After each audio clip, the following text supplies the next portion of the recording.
Good evening, ladies, gentlemen, and those beyond the binary. This is The Between. Welcome. My name is Alex Rabitsky, and I will be the keeper for this gothic tale. My hunters may introduce themselves. Hello. My name is Wes Franks. I'm the creative director and founder of Caring Cover Studios, a Twitch stream as well here on the internet. And for this evening, I'm playing Ross Fontenot, the American. Hello, everyone. I'm Meg. I'm a DM's Guild writer, particularly for the Eberron setting. And tonight, I will be playing Carla Host at your service. Hi, my name is Jordan, or Upgraded Moon. I am an actor and musical composer, and tonight I'm going to be playing the Mad Dr. Murdoch, or the Mother. Fantastic. Before we begin tonight, as always, we have to get a few things out of the way at first. Special shout out to our friends over at Session Zero Clothing and Accessories. Tabletop themed streetwear. They're super cool. You know the spiel by now. You can go over there, use the promo code FAILSAFE, all capital letters, for 10% off your order. It's great. They got new stuff. Ryan's a cool guy. He's a cool guy. Go support him. He's doing cool things. We appreciate him, and he's a cool fella. Second thing we want to call out tonight is that, as always, we have donation links available for these streams and for the channel. If you want to give your money to the channel of Critical Failsafe to help us pay for more things like Meg's outfits and art for characters, you can go to our coffee linked down below. That money goes into the channel funds for like budgets and project stuff, all fees, everything we use to just kind of compensate people for their work. If you want to support the people you see in front of you right now, you can go to our Stream Elements tip link that is also linked down below. That money goes directly back to us, the performers. So you can support us you can support us however you want. To quote Old Gods of Appalachia, no amount too small, no money too big, no money too small. So hey, we love you all.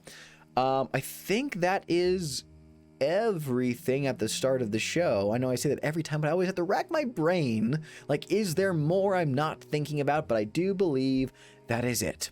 So, without further ado, I say we hop right in to the 8th chapter of The Between and see what goes on. Yes, as you can see, by the way, I remember now, we are down one player this evening. Shelby is out once more, so our local legacy, Pyrrha Rivia, will be out doing whatever it is Pyrrha does when she is away from Hargrave House. Or maybe more accurately, recovering from Indeed. Everything. Almost losing her fucking Achilles tendon. Yeah, exactly. Well, without further... Yeah, so she's definitely recovering and probably getting drunk and probably going out and meeting people she enjoys spending time with, because she certainly doesn't like any of you. But with that said, I think we should begin tonight's session. So we will be right back after the intro.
So, we previously left off with a series of complicated events.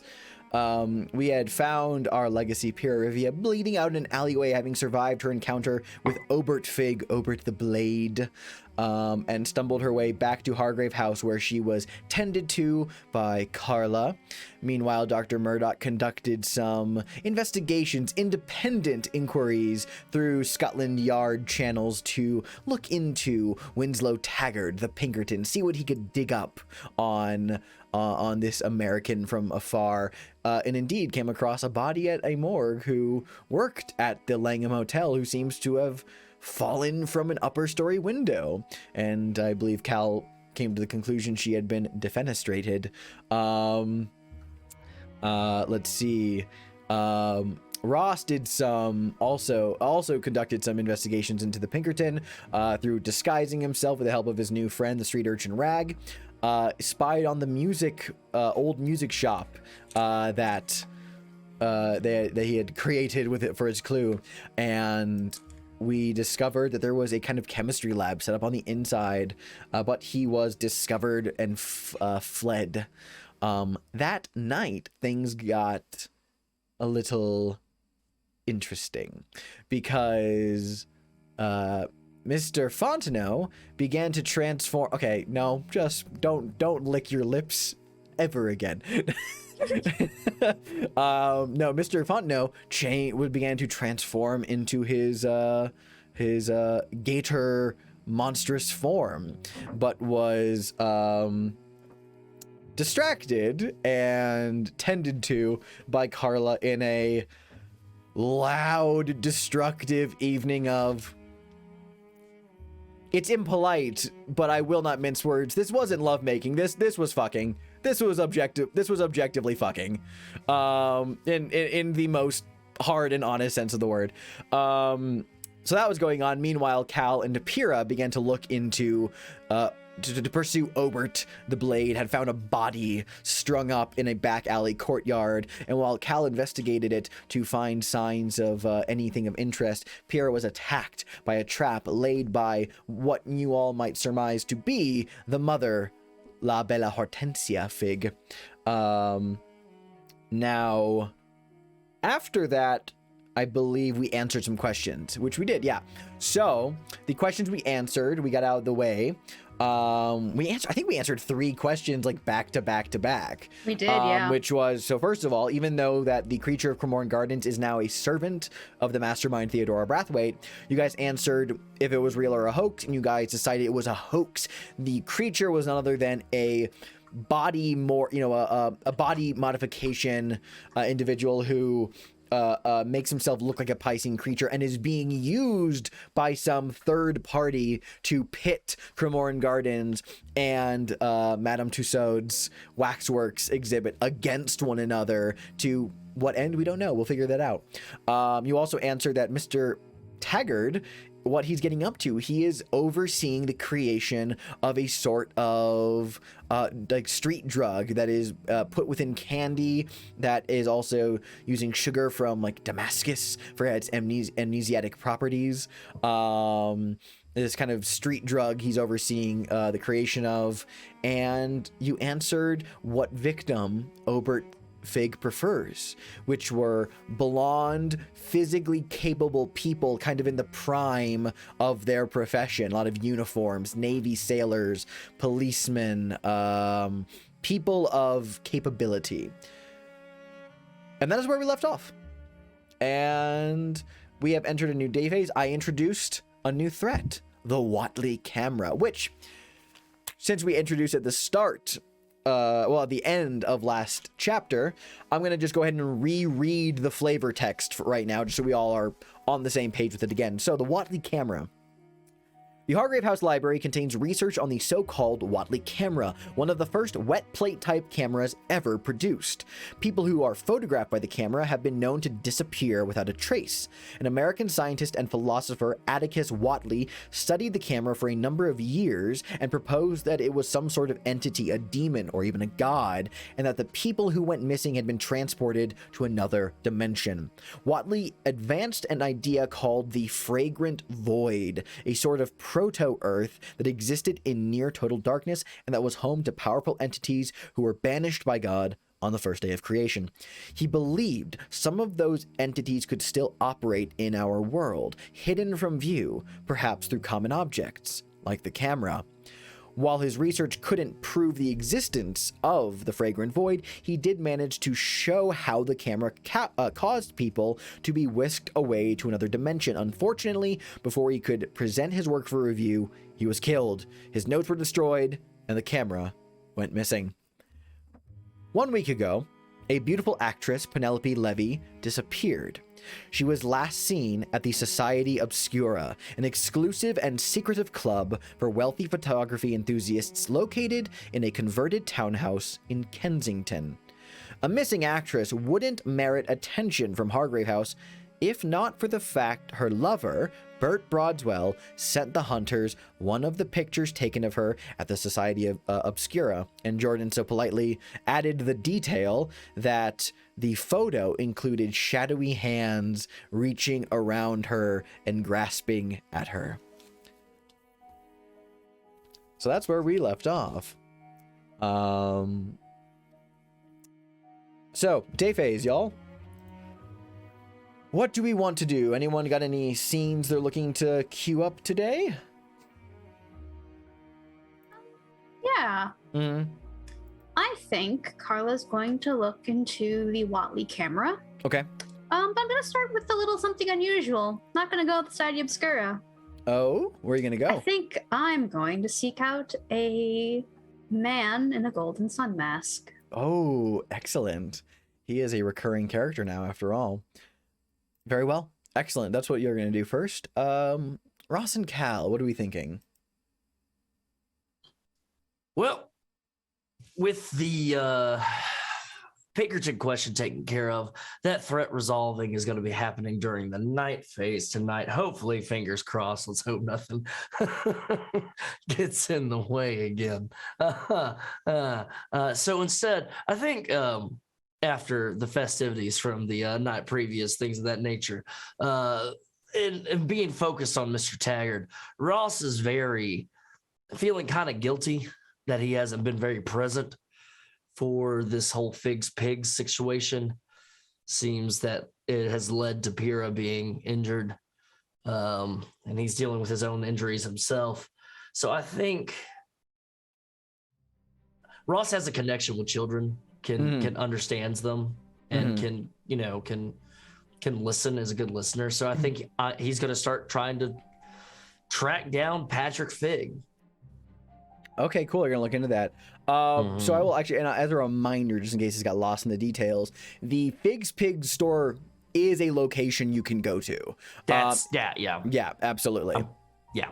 I want to go to Figs Pigs. I'm planning on going there for sure. Great. Then you two can team up together. Oh my God, we're going to get a Cal and Ross scene. Yeah. I don't think we've had one of those, but with you two investigating together. No, not investigating yet. I'm into it. Not yet. It's been a lot of Cal and Pyrrha lately, which has been fun, but like, yeah, let's get it. Yeah. Fantastic. That's a dynamic that's beginning to build. I love it. I fucking love it. All right. Let's I love the Man in the Sun mask so much. We simply have to start with Carla. That's fine by me. Yes. Okay. Let's see. All right. So, where do you go to find the Man in the Sun mask? You tell me. That's a good question. Yeah. I think she's going to go to Jenny Johnston's. Okay. Because she's also one of your worshippers. Yeah. So excellent, cool. Mm-hmm. All right.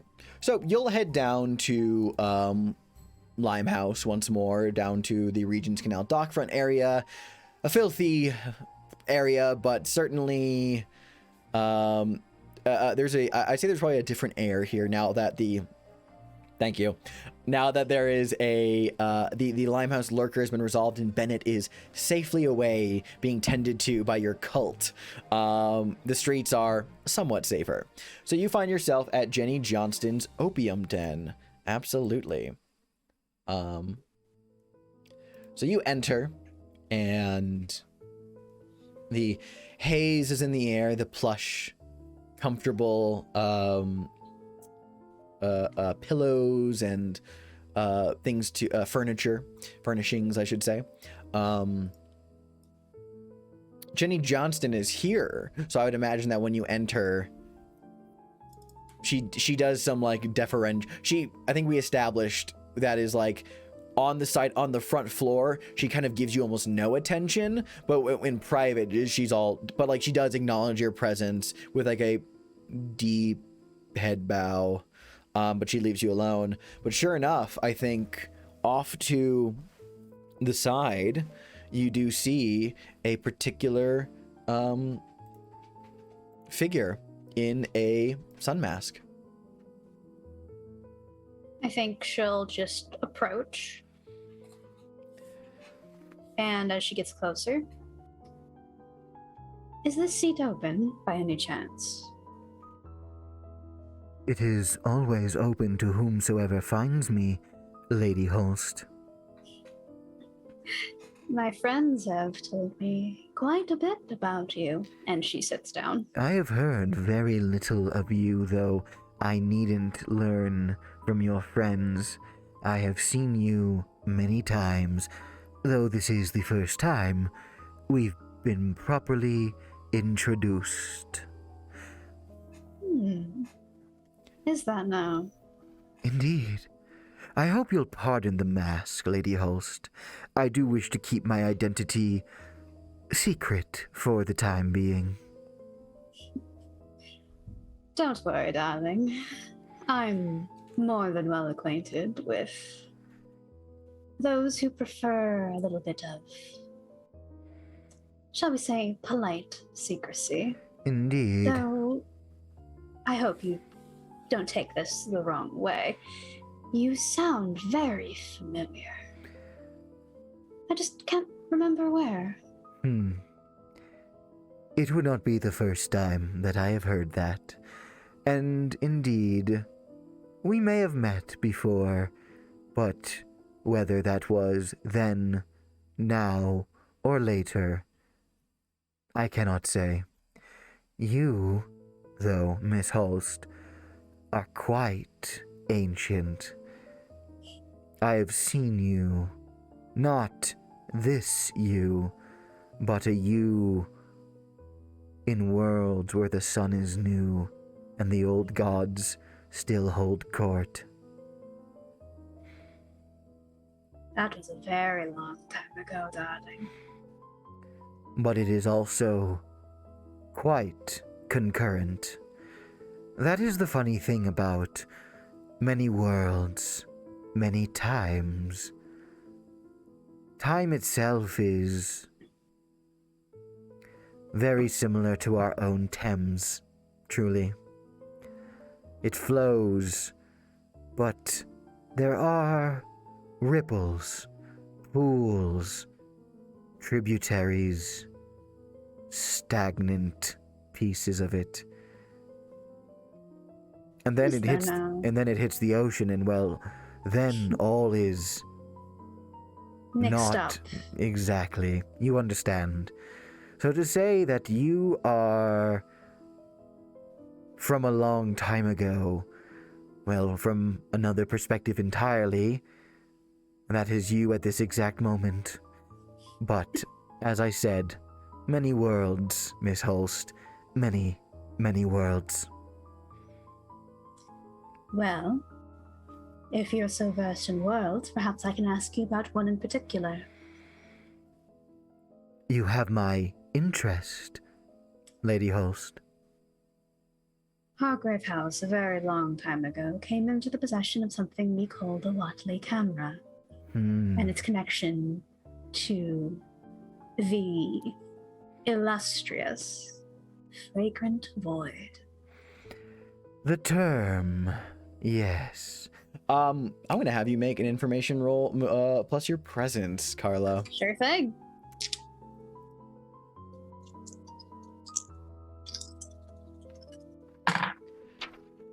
Okay. That is going to be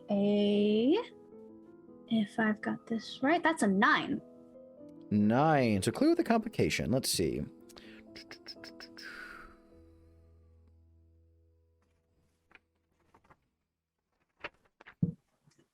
I mean, I know what I'm going to do. I just need to look at my clue list first. Let's take a gander, shall we? About other worlds.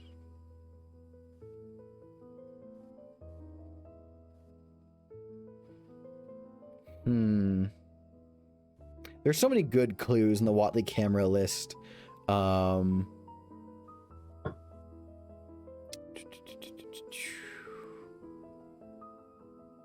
I will say Carla is slightly imbibing. Of course. She just prefers to put the flowers under her tongue.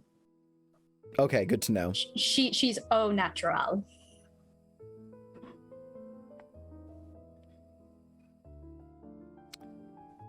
Yeah, okay, cool. I'm gonna do this.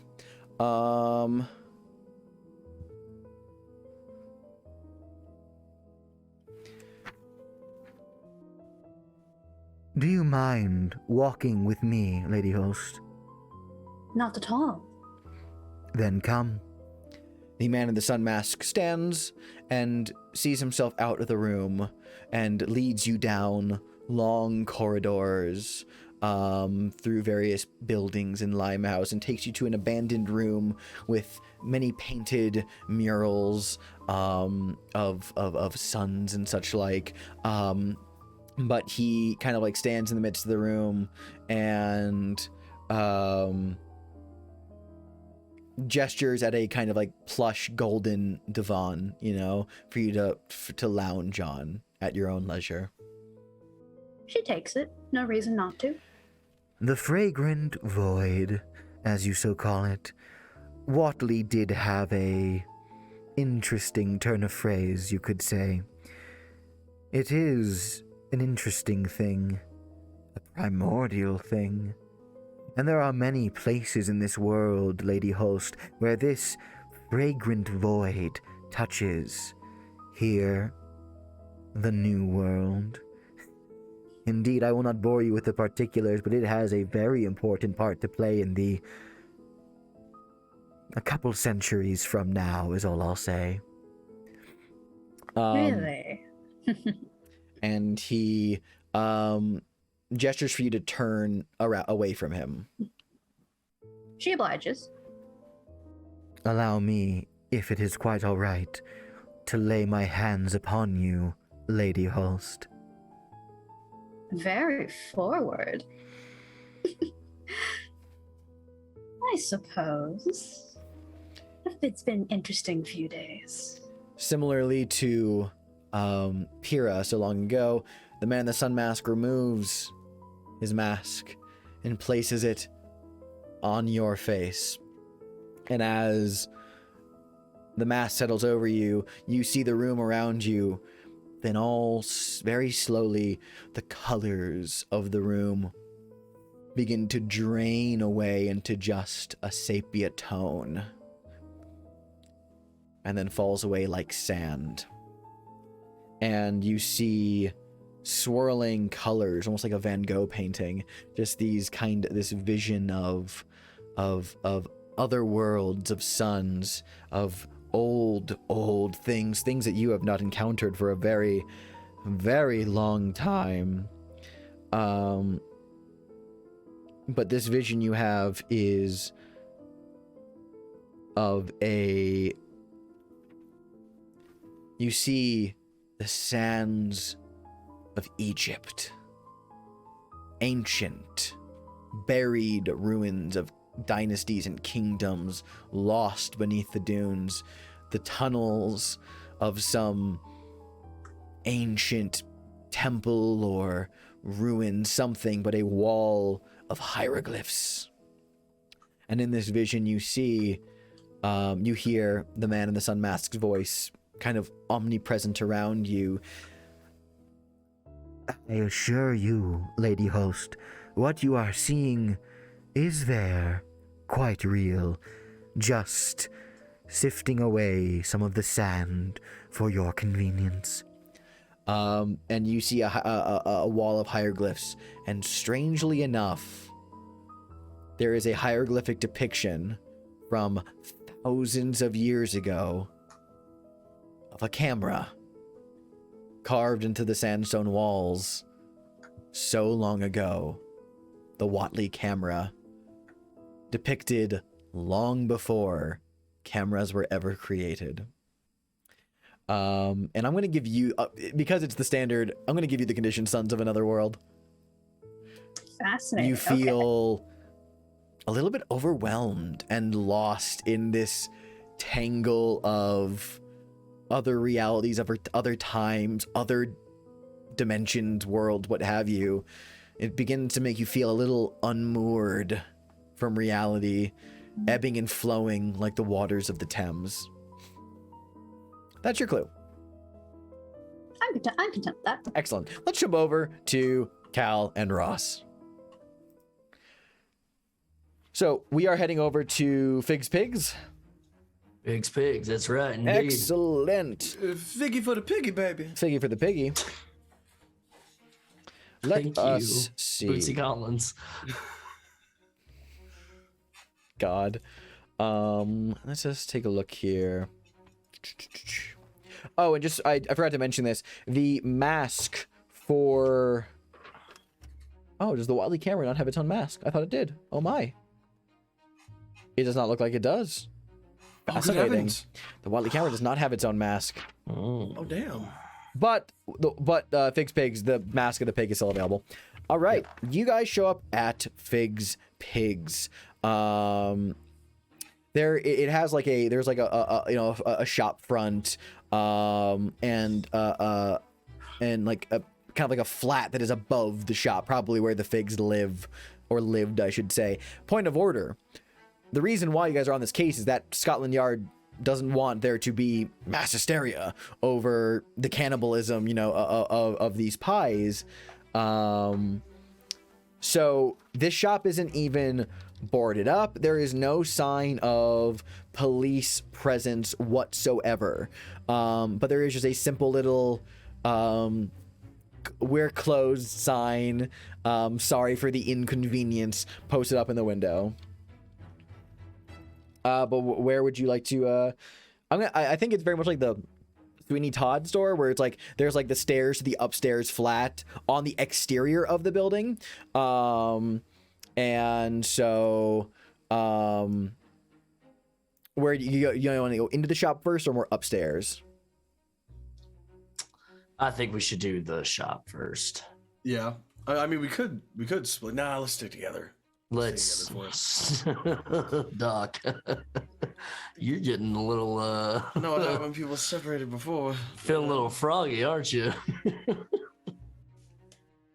It's been a long week. Doc, how are you feeling, by the way? You feeling all right? A little bit shaken up? I feel rather collected. Yes, I'm a bit worried about Pyrrha, but she'll be all right. Hey, she'll be all right. She'll pull through. You were there. Ross is gonna clap him on both sides of the shoulders, look at him, and his eyes be like, "Hey, you were there. You were there for her, and you helped her out. You should feel proud about that." I do see why she needs a chaperone from time to time. Seems like every time she's alone, the trouble just finds her. Same could be safe for the rest of us, including you. And I almost boop him, but don't. he gives you a warm smile.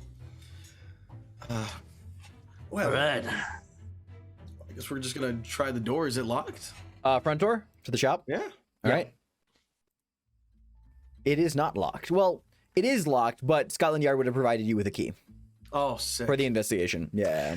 I like to imagine the moment where like it's locked and you see Ross kind of move aside his fur coat and he's about to kick the door down, and then you just see. Hold on. I have a key. Oh, all right, go ahead. Helping Scotland Yard has its perks, and he is going to unlock the door. And as he opens it, he kind of like sticks like a little hand out. Are there any immediate traps when going inside? Nothing you see when you go inside. Yeah, Okay, cool. nothing you Good see. to know. You step into the front counter, like the front of the shop. There are a few small tables and chairs. The smell of grease and burnt flour. A little plaster statue of a pig in a chef's hat. Here's a paint the scene question. how do you know this was a popular pie shop when it was open? There's so many awards just lining the walls of just like each year's just kind of like best meat pies in town sort of thing. The best All over the pies place. in London. I think. The Oh, go ahead. Go ahead. one of the walls, like where all the customers, like right next to the cashier, Mhm. are little carvings of all the different patrons who've been eating here over the years. Mm. So just like, the Westerfield family was here, or, lovers going on dates.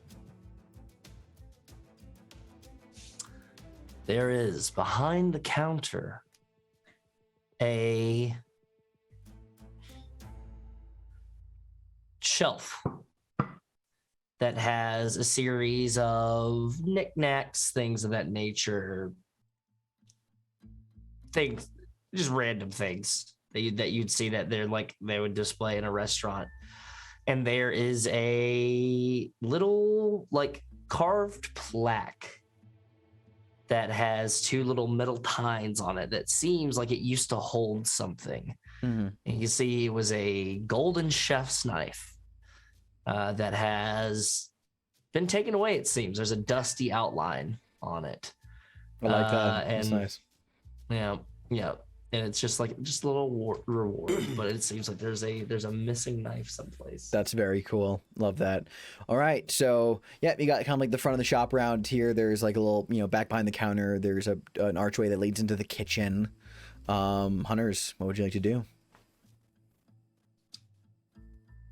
Let's check out that kitchen. Let's see what's in the kitchen. You sure, Doc? I've seen worse. Possibly. Maybe. Don't hold me to that. And he's gonna step into the kitchen. All right.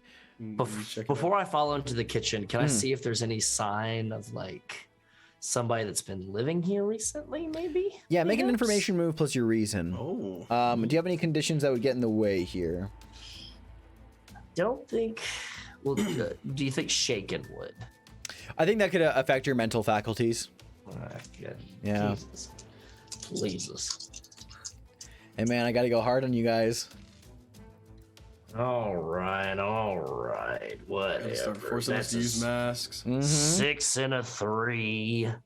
That's a 9. That's 9. respectable. I'm gonna go ahead. Guess what I'm gonna do? You know what I'm gonna do just for you? What are you going to do just for me? I'm gonna use one of my masks of the past. Oh, but good sir, I didn't narrate the outcome first. Oh, go for it. Yeah, hold on, sir. Please. Don't get ahead of me. Let's see. That was a 6 plus 3, so that was a 9. Okay. So that was... I'm not going to do a hard reaction here, because that would be mean. Let's see.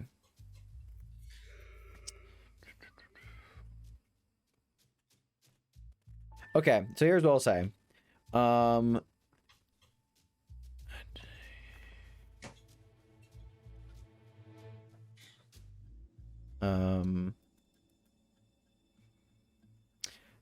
There is, looking around, it'll kind of retcon, add this little detail here. There have been looking obvious attempts made from the inside of the store to block out the sun. Like, not like boarded up windows, but like spreading like, like dirt and newspapers and just plastering things all over, opening, sources just to completely darken this space. Which is probably a very recent development. Now, that said, I will give you a complication here in the form of a condition. What's a good condition for you? And how is Ross feeling? I think that's what I'm going to go off of for this. Sore, uneasy, a bit guilty, I guess. Because he seemed kind of distant from the rest of the hunters, it seems. Mm-hmm. And the quickening kind of had to... Here, the condition you take is professional regret. Now, You would like to put on a mask, though. So I would love to put on a mask. So yes. that the regret thing doesn't happen. Okay. So you do not get the condition. You just notice the obvious attempt to block out the sun in the front, storefront of Fig's Pigs. Great, love that. So you notice that. What mask do you mark, sir? I'm gonna mark the Mask of the Past. Would you like to narrate that now or hold off? I would, because it kind of seems fitting what I have planned for this. What is your prompt? Narrate a flashback to the time after you finally went west that shows you happy and free. Okay, let's see it.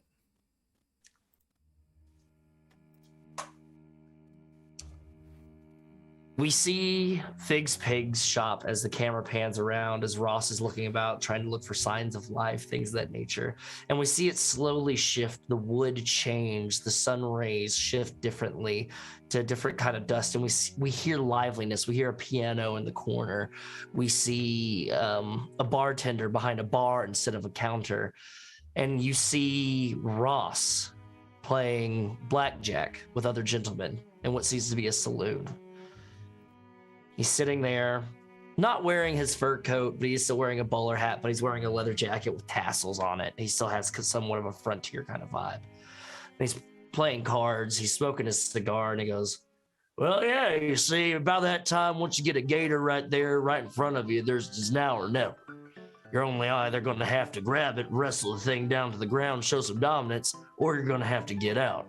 Now, if you try to dance around a little bit too much, and we see a gentleman finely dressed, a bit foppish, wearing a plaid suit, very nice bow tie with a cane, talking to his wife, and he makes an exuberant gesture. He says, why, we could go all over the valley. And you see him knock Ross's hat off the back of his head, and you see a bunch of cards fall out of Ross's hat. And Ross stops and turns and looks. Everybody looks at each other. And you see the gentleman go, oh, good heavens, I am so sorry. I did not mean to. Well, it seems there's more cards in your hat than there's. Oh, my. And then the whole saloon erupts into a bar fight.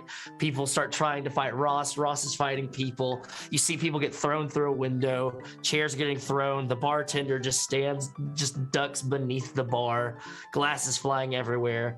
And you finally see Ross fighting a bunch of people and the foppish middleman trying to get away. And then Ross lifts him up and goes, wow, to hang you right. And just looks in his eyes for a little bit. And then a beer bottle gets smashed on the back of Ross's head. We cut to the outside, you hear rumbling, and then you just see through the saloon doors, you see Ross and this British foppish gentleman get tossed out, and they just land in the dirt, roll and everything like that. You can hear inside, you hear a woman saying, oh, no, please, darling, please, no, excuse, get your hands off of me, a slap. And you see his wife carry on outside as you see Ross and this other gentleman tumbling in the street. And he's like, wow, you cost me so much money. He goes, please get off. This is a suit. It's priceless. I got this on, please. And then tussling, and finally see the woman take her parasol and start beating the two of them with it almost to get them apart from each other. Till finally they stop, they're breaking up. And you see Ross looking haggard, this other gentleman looking haggard, his mustache being untwisted. Ross grabs a cigar, lights, and goes, I ought to take you, skin your hide, and make new boots out of you. You've cost me so much. I was working on a good thing in there. The gentleman goes, I meant no offense. You shouldn't have been cheating. Blackjack is a gentleman's game. And the woman says, the both of you should give it up right now. Stop yelling in the middle of the street like hounds. They stop, they look at each other. And then they start laughing and laughing and laughing. And Ross finally extends his hand. Goes, it's a pleasure to meet you, stranger. Ross Fondo. They clasp their hands. And we'll recognize that as the same couple that we saw with Ross. Just thinking that. Yeah. In the cave. Yeah. From the previous mask. That was very, yeah. I was literally just about to say, oh, that's the couple. Nice. Very good. My face hurts.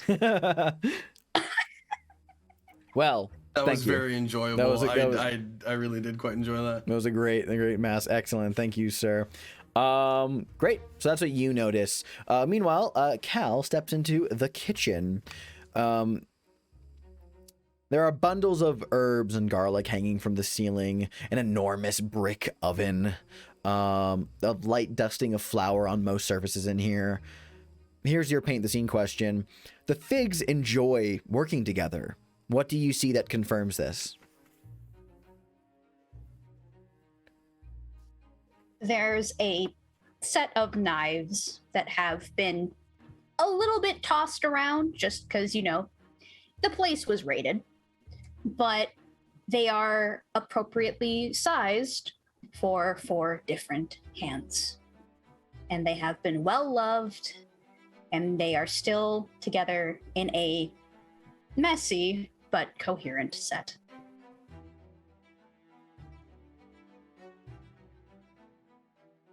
So the counter is obviously one size, but you kind of notice that there are a couple of stools that are very old now, but fit for young people to stand atop them and work alongside whoever's there. They're right next to all the cutting equipment. You see near a rear door that has been boarded up from the inside with twisted nails. There is a coat rack, it would seem, or like a hat rack or something. But instead, there is 4 hooks that have a place for aprons. You see the names La Hortensia, Obert, Titus, and then you see one that's a little bit smaller, that has a smaller apron on it that says Patrick. And they're all there except for the one that says Obert. Very good. So, Dr. Murdoch, what do you do? Okay. And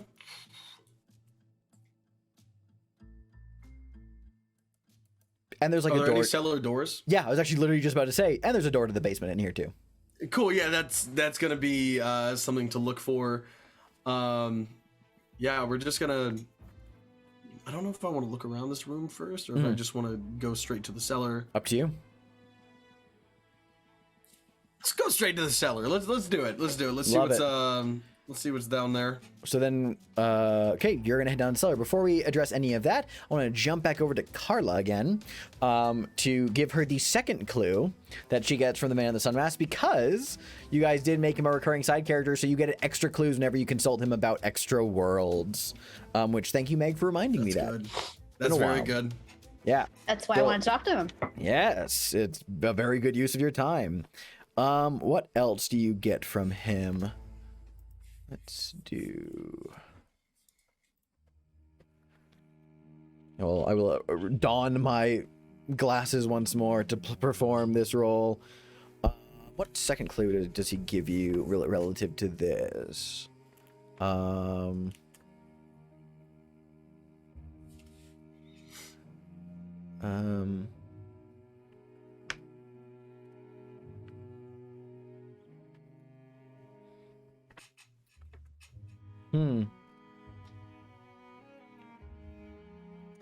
He, after he reclaims his mask from you, the Man in the Sun Mask,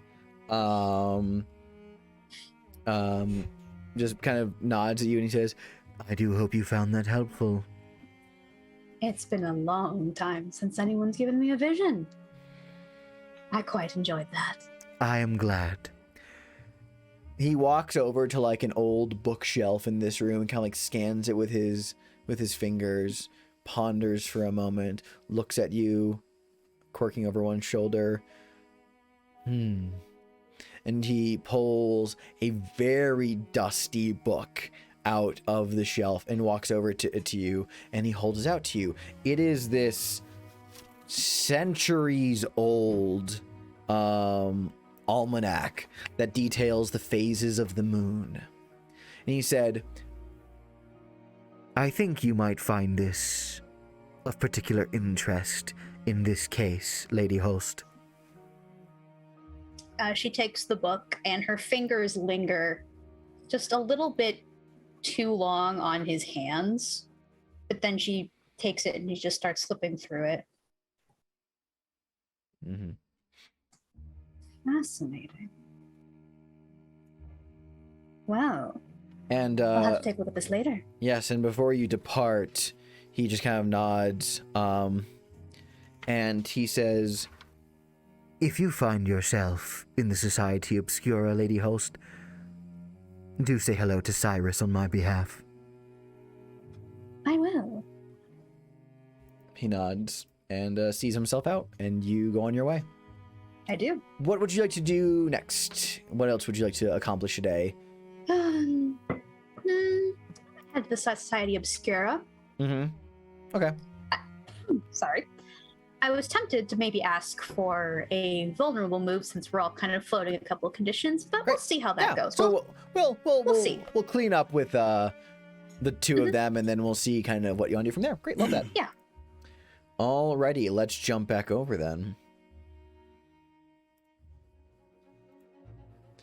All right, so Dr. Murdoch, you open up the basement and make your way down there. We're just going through the paint the scene questions. I love it. Now down here, Dr. Murdoch is a bit more appropriate for this case.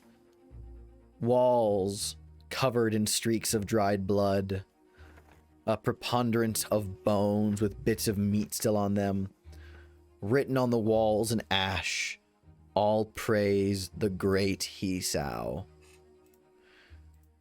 And I'm going to add another detail here. A naked body, the head removed and replaced with that of a pig, posed as the figurehead of a shrine. Human teeth and tusks are scattered around in the shape of pagan sigils. How do you feel right now, Dr. Murdoch? This is nothing that he hasn't seen before. Mm-hmm. It feels very calm, a little unfazed, Good to know. pretty unfazed actually. Mm-hmm. Good to know. I'm gonna actually give you a condition because of that. Cold eyes. Cold eyes. Oh fuck! I'm gonna have to start pulling masks Or vulnerable moves. or vulnerable moves. That's true. It's almost like it's part of the gameplay cycle. Excellent. So, Dr. Murdoch, what do you do? Actually, no. Before you answer that, Ross upstairs. What would you like to do? Having now realized that Dr. Murdoch has gone deeper in and.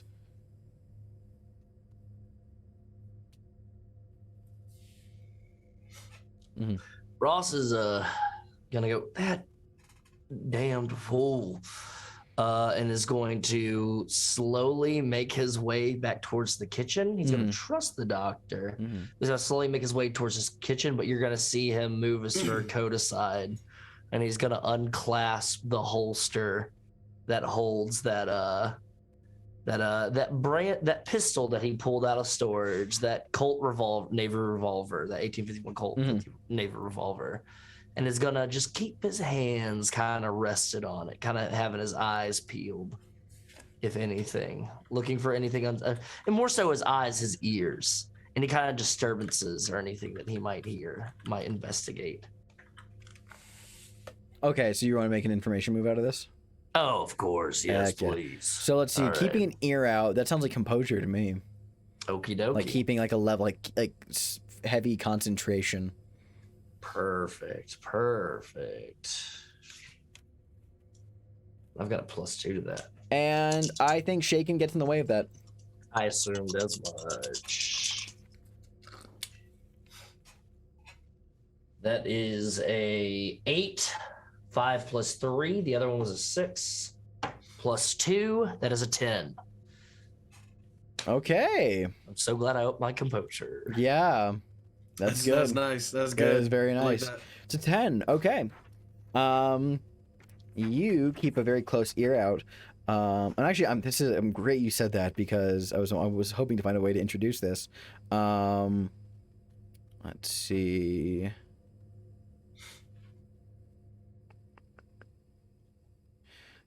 You hear footsteps coming from the upstairs loft. Some movement around upstairs. Oh shit. That's not the clue. I'm just letting you know that that's detail I'm adding there. Yeah. Would you like to venture upstairs to go acquire this clue? Yeah, you're gonna see Ross lift the pistol out of the holster slowly cock the hammer back. Is gonna look towards the basement door and do like a. Doc's head peeks up above. He's gonna point up with the pistol. And you're just gonna see him slowly turn, and he's gonna start creeping towards a stairs to get to the upstairs flat. Mm-hmm. Doc's gonna follow behind you.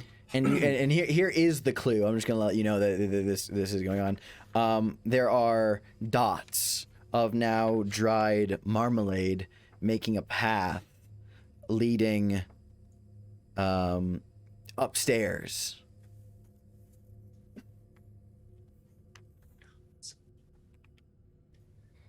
Oh my god. These poor people. You step outside and you make your way very slowly up the steps. You come to the second floor landing, the upstairs flat. You push the door open, it creaks on its hinges, just.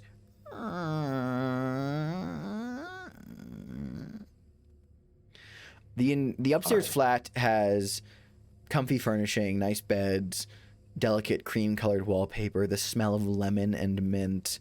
Before we address what it is you see in here, paint this scene.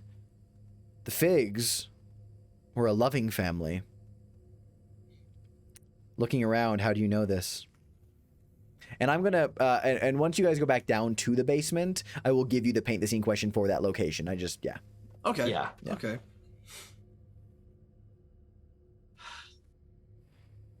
There, in the upstairs flat, there are not separate rooms. There is one big bed for the mother and the father Fig. There is a bed at the foot of that bed for young Patrick. And across the room, there seems to be a hammock for Obert. They enjoyed each other's company. There's a photo of them, actually. Seems that they were dressed in their Sunday best, and they actually were willing to pay for a photo of them taken just to commemorate them. And unlike a lot of photos of the time period, they're all smiling. And on further inspection, it's a little eerie that they're all smiling. Mm-hmm. This shit takes commitment. If you want to smile for a picture. Drawings scatter the floor just all over on little pieces of paper, small parchments. Sometimes the mail that comes in just also has little scribbles on it. Upon closer inspection, it's just little drawings of the family doing stuff together, from the mundane of being outside to pulling someone apart. It's all very innocent and grotesquely innocent. Very, very fun. I like that.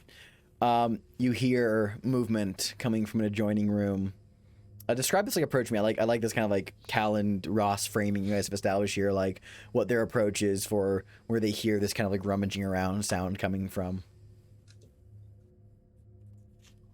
You're gonna see Ross kneel.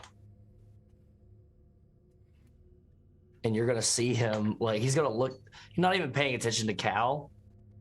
You're gonna see him get on the flat of his stomach, and almost like an alligator, he's gonna slowly move across the floor, dispersing his weight out evenly, so he's not putting any pressure on any of the planks of wood or anything like that. And he's just kind of just that thing of like still as a log, moves a bit closer to the sound. Still as a log, looks around. I imagine from time to time he winces given his myriad of carvings underneath his clothes. Indeed. I think also, yeah, Doctor, you would notice that like his arms and like some of his fingers are like bandaged up, and like he's got like the Nelly band-aid on his face and like a couple on his neck and everything like that. There's definitely some bruises on his neck, by the Oh, way. so I actually want to encourage something between the two of you really quickly. Since I love like narratively leaning into your conditions, Cal, you got spiteful, soiled, and cold eyes. Like, how is that manifesting into your being right now? The soiled it's kind of like it's like at this point he's still bothered, but it's kind of like I'm too far in this now to clean up. So he does not mind getting dirty. He does pop open his bag and he pulls out a fucking bone saw, because he only ever carries a bone saw on him. Between like the spiteful and the cold eyes, like there was something interesting before about when he had asked Ross if it was okay to kill Taggart, where there was this almost hungry demeanor about him. I would still say that is still very present. And it's kind of like, while his face is blank, you can kind of see it with his eyes. There's something a little uneasy about it. Love that. Very good. So you carry yourself with this like cold, almost like psychopathic intensity with a bone saw out, essentially. Jeez. Yeah, I would even say that he even rolled up his sleeves like he's about to get to work, regardless of what he's gonna find in there. How does Ross feel seeing Dr. Murdoch like this?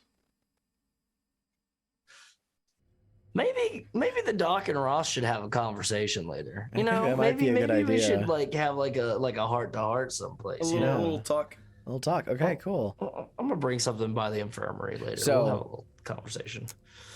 You get to the door where you hear the sounds coming in from the other side, and you push it slowly open, and you hear like a loud thud as something is dropped. And I imagine with like bravado, it's then slam the door open, gun out, bone saw at the ready, and you see Rag pressed up against the opposite wall of the bedroom not bedroom, like the little room you just threw the door open into, and it was like he was rummaging through some of the Figs things. His eyes Rag, go what the devil are wide. you doing? Rag, what the devil are you doing here? I almost put you full of holes like cheese, boy. He begins like coughing and spraying. The wind knocked out of him by the sudden scare. You're gonna see in one quick movement, Ross is gonna twirl the gun, put it in the holster, and grab Rag by the back of the shirt and just lift him up. No, I'm not doing anything wrong. What are you doing here? Is this not Patrick? Do you know this boy? I do indeed know this boy. This is Rag with 2 G's. He was helping me out with something, but now it seems he's sneaking around a crime scene like a little rat. Sneaking around. I'm welcome here. You're not. What are you doing here, Ross? Welcome here. Last time I saw your name wasn't Fig, huh? Well, no, but I like those figs. So what of it? Gonna gently put him down. Like dusts off his like raggedy clothing. He gives you a hard glare, Cal. This hard glare. He flashes over at you with your bone saw out. Stammers and puts the bone saw away. Clips the bag. Cal, back to this young close. boy smells truly awful. Your eyes just water from the scent wafting off of him. And he now that you drop him, he like pats himself on. He like looks at you, and like a little bit of like childish kind of like resignation settles back into him. He goes, "I'm sorry, Ross. I didn't mean to yell at you, but you bloody frightened me." You bloody frightened me. I wasn't expecting to see you. I was expecting to see another little boy behind there, I ready was- to bite my face off. I wasn't expecting you to be here either. Well, I'm glad I didn't shoot you. Are you right? I'm fine. Why are you here? Good. Actually, you know what? I was going to answer that question, but I think you should be the one to be answering some questions here. Well, figs were always nice to me, and now they're gone. So I'm looking for them. What of it? Well, we happen to be looking for them too. Yeah, I can imagine why, with your bone saw and a gun out like that. We thought this place was getting robbed. We surely had to defend ourselves. Oh, sure, robbed. I'm I not had an stupid. understanding that this was I'm not a stupid. misunderstanding. I'm not stupid. I know why you're looking for the figs if you're here. We're looking for clues, Reg. What's it matter? So they put people into pies. Maybe those people deserve to be put in pies. Did you ever consider that? So you were aware of that? Yeah. Mrs. Fig was the nicest to me, but I like Patrick well enough too. I'm the only person he spoke to like a person. And what about Obert, huh? You got a sentimentality for Obert and the things that he does? Oh, but in Titus, they treated me well. And maybe... Look, all I'm saying is maybe these people deserved it. Maybe. You think of that? I'm not... It doesn't... They did right by me, and that's all I consider worth thinking about. They were nice. What? They treated me not like some piece of trash. That's a very selfish worldview to have, don't you think? Sometimes it's hard being by yourself. All right? So they gave me food. They gave me niceties. They were nice to me. And now they're gone because people are abhorred by, I don't know, their interesting habits. How are they so different? How are they so different from people like you who kill and destroy killers and psychopaths and people who just... How are you so different? Because we don't feed them to other people. How long would it have been before you were next? If they are not so different from everyone else, how are you not so different from their own victims? It's true, don't you steal from people? Wouldn't they have seen that as something, a little bit, one might say, wrong?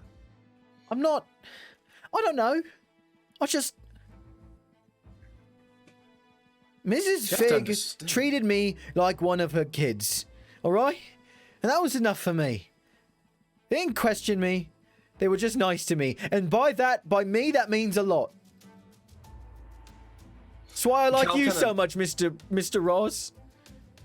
It's because you're nice to me. Cal kind of has a wry smile and begins to let his guard down. He sets the bag down and pulls a chair kind of I'd like to emphasize, just because I just cut the narrative, a wry smile matched with cold eyes is fucking terrifying to visualize in my mind. That's so creepy to me. He's trying to be approachable, but yeah, he just kind of like sits a chair down, just to get a little more on Rag's level. It's actually backwards as he kind of drapes his arms over. You said Mrs. Fig was kind to you, yes? Yeah. What of it? Well, we seem to be viewing everything from a sort of lens that, you know, like everything, we don't have all the context. Perhaps, you know, you could help us maybe understand a bit. No, Rag's no rat. I don't betray people who are nice to me. I'm not going to help you find him. I'm not going to help you find him and hunt them down. We're not looking to hunt them down. The position that they're in right now, if this gets out, they will be hunted. But if we can understand that they are human, like us, like everyone else, that will certainly help them a lot better. But we need to understand that they are sociable, approachable, that they are not going to be more of a threat. And I have friends in Scotland Yard. Perhaps I could put in a word. I'll ask an information move plus presence with disadvantage because of your cold eyes. And this is like, he's absolutely lying. Yeah, like, 100%. He doesn't. 100%, yeah. Am I able to utilize an item from my personal quarters to help With his role, or does it have to be with my role? It has to be with your role, I believe. Okay, yeah. cool. Yeah, All right, yeah. cool. Just want to make sure. It's a cool idea, but yeah, unfortunately, Yeah. I think All right, Ross is cool. watching this from the doorway. leaning Unless you against I don't know, maybe you can give your personal quarters item to him, and Yeah. but then you would be losing your personal quarters item, Yeah. Oh, fuck me. So that's a 1 and a 2 Jesus Christ. And with the disadvantage. And then you have 0 presents, so that's a 3. Yeah, that is a 3 total. Oh, that's amazing. Okay, so that's just a miss. I love that. Let me think of a good outcome for this before we decide if you're going to use any masks or something. Let's see. This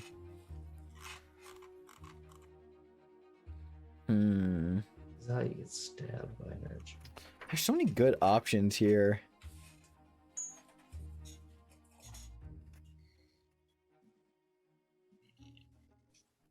Hard reactions are fun. It's just I always have trouble thinking of them.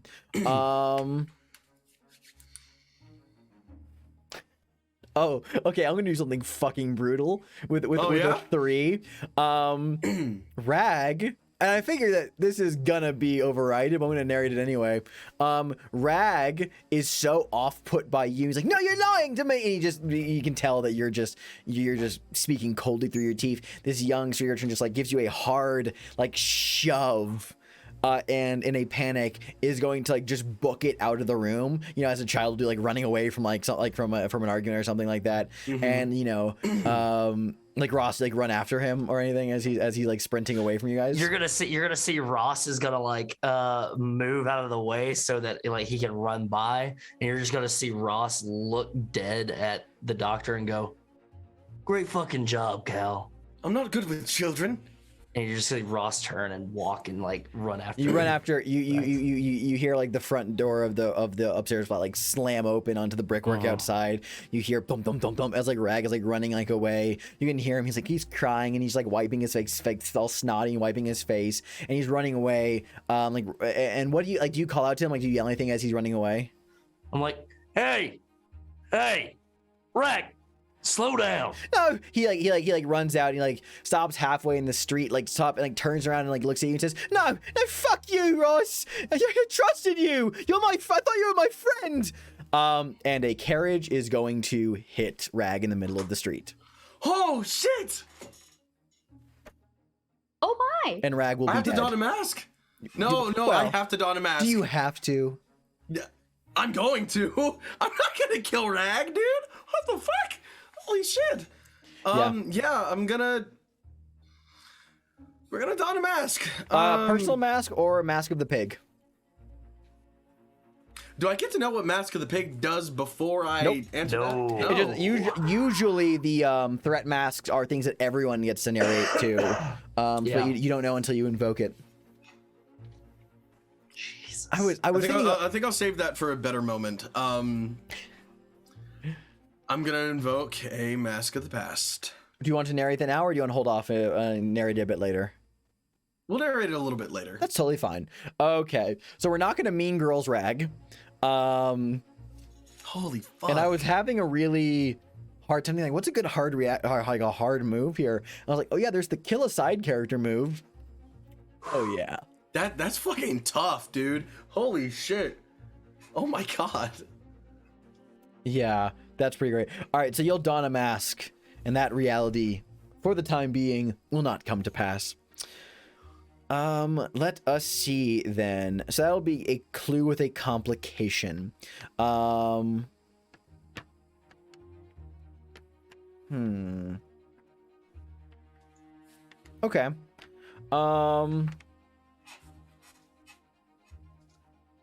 I'm gonna take something out of.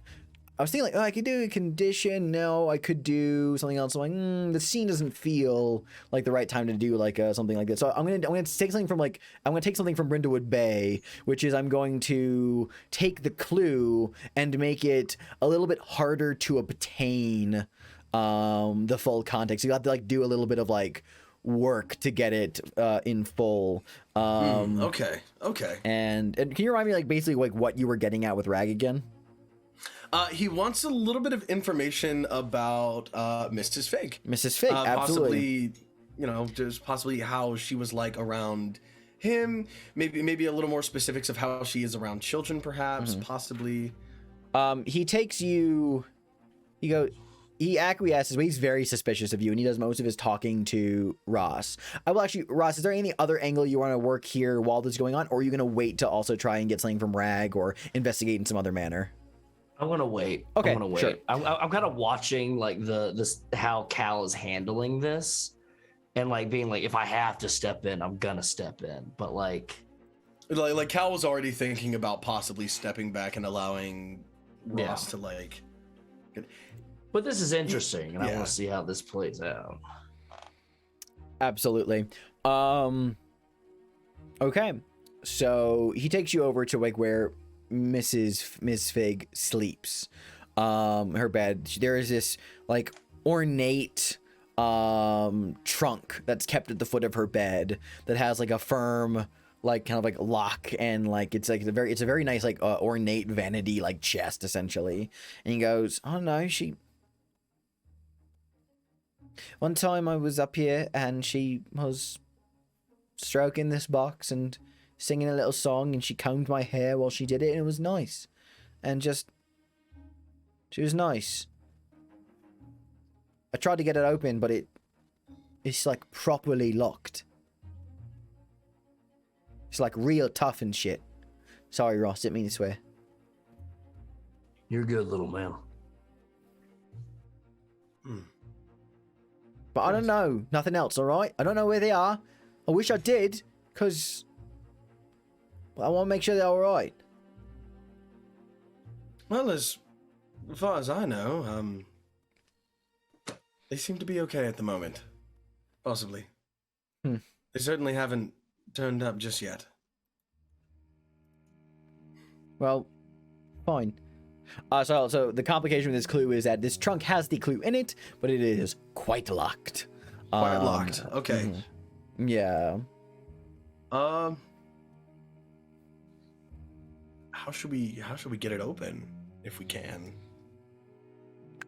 A day move would be an apt use thing to like try if you wanted to, like it's a way to open it. But yes, what's up? What's up, Ross? Were you gonna say something? Yeah, I think I've got. It's locked, right? No way to open it. Some might say the only way is through with a key, or through patience and perseverance. And you're gonna see Ross pull out that alligator foot, like that little alligator toe that's around his neck. Okay. And he's gonna like snap the leather cord, and he's gonna go, you mind if I give it a shot? Please. Let's see. This has to be like some kind of like skeletal toe, right? It is. Yeah. Okay, yeah, cool. It's like dried and it's skeletal and everything. Yeah. I love the idea of you using an alligator toe as a fucking lockpick. That's amazing. Lockpick, yeah. So then give me a day move plus your composure. You are shaken though, so this will be a disadvantage, but you're using the item, so it will negate the disadvantage. Perfect. Yeah. Perfect. Nice use of your items, guys. That is a 6 and a 3. That is a 9 plus 2. That is an 11. Okay, you do what you intend. Well, I should have said, like, what are you afraid of? I always afraid to do this. Sometimes. Oh. What are you afraid of happening here? It doesn't matter. I'm afraid of my toe breaking. Okay. I don't want to lose that toe. Well, you did it. Describe how. Describe what it looks like. Give you a new toe.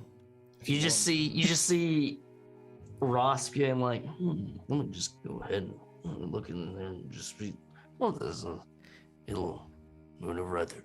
No, do you mind if I'm just gonna reach into the doc's bag in the opening and not like the other pouch of the like, just like, there it is. And grab that right there. And you see him pull out like there's like tools that surgeons would use to like move like skin and bits around without having to touch it, like a metal prod. And he's gonna take that and you're gonna see him kind of move that above the alligator toe and go, just a little bit like that. Just go ahead. You watching here, Reg? There it is. And you're just gonna hear a click. And he's gonna remove the tools and go, I think I did it. Nice. There you go, Doc. Thank you. Doc is, as you looked away and you looked back, Doc he's got both hands on his bag now. Very, very like you motherfucker touch my shit. He takes the tool back, he puts it back in and he closes it. He is now holding the bag in his left hand and not setting it back down. You pop open the chest, and inside, stored very reverentially, is a wedding dress.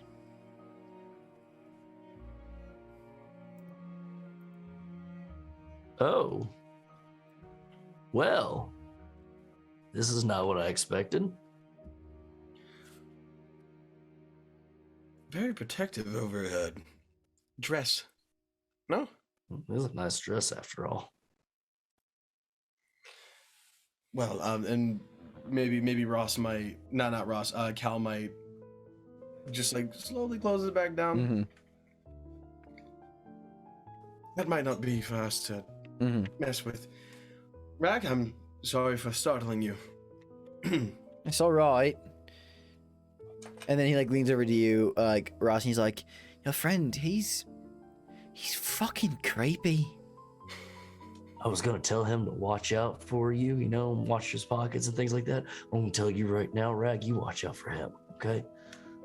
All right, I will, Mr. Ross, I will. All right. You might want to get your hands on your own alligator toe, by the way. Where the fuck am I gonna get my own alligator toe? You have a knack for finding things. I think you'll look out. All right, fair enough, innit? All right. All right. What else would you guys like to do here? Before we peel away from this for now, did you want to go like poke around in the basement before you? Oh, of course. Yes, Yeah. Absolutely. Yeah. Cool. Oh, yeah. Cool. No. So we'll how about this? We'll poke There's around. some funky shit down there. We'll poke around in the basement, and then we'll resolve this at the fig, so we can kind of get something going on and with other day phase activities. You can always come back later if you want. Yeah, exactly. So now in the basement, the paint the scene question for this horrible location is: this is where the fig's victims met their grisly ends. Looking around, how do you know the kills were quick and painless? There are meat hooks hanging from the ceiling where you can see dried blood on the meat hooks, and beneath each of them, there's a place where you might put a bucket, or there might even be a trough where it seems that blood flows downwards towards a gutter, almost very quick and concisely, like a butcher shop might have it, or a pig farm might have. Very nice. Every tool down here is razor sharp. There's not a dull edge in sight. Everything here is meticulous and surprisingly clean. Something so sharp it just like makes your eyes hurt to look at it. Yeah. Yeah, literally. Nice. A lot of the skulls that are kind of left over do have small cave-ins or even small holes in them around like the brain-ish area. Like they just got like a one good fucking clap in there, and then that was it. Mm-hmm. Excellent. All right. Do either of you want to undertake an action in here? I want to look around. And Ross? As well, I would like to investigate as well. Okay, Who cool. wants to I'll be? allow for 2 different information roles, but I kind of want to hear about two. I want you guys to pitch me 2 different ways Ross and Cal are investigating this basement. This works. Cal's investigating the dead bodies, just kind of like analyzing what exactly is. There are no like there's the one dead body, and there's like bones and skulls like later on, the one that its head's been replaced by a thing. But yeah. Which I think that's recent. Scotland Yard would have cleaned out the bodies that were here discreetly before. But so this little pig-headed body shrine must be a new placement, meaning the we're figs gonna have been investigate back. this new shrine in Okay. that case. Yeah. And Ross is going to be looking around for like storage areas, places where they might keep meat or things of that nature.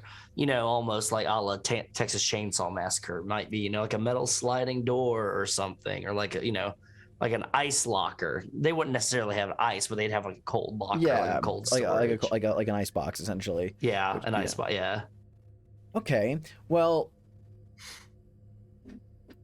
I think okay. So here's what I'm gonna say. I think that there's nothing like hard to find about finding like storage things down the cellar. So I think I'll have Ross do this with composure because you're like focusing, and it's more of like a like kind of like keeping a keen eye out through obvious things. You're not like really engaging your mental faculty all that much. Whereas Dr. Murdoch, you're investigating a body, which, man, a couple bodies these last few days. It's much like your old days tracking down the Reaver.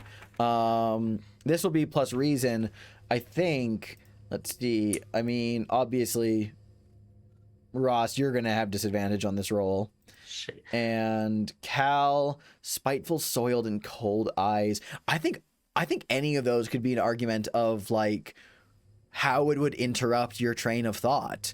Of it would undermine your integrity in investigation. You know, to have an unbiased eye.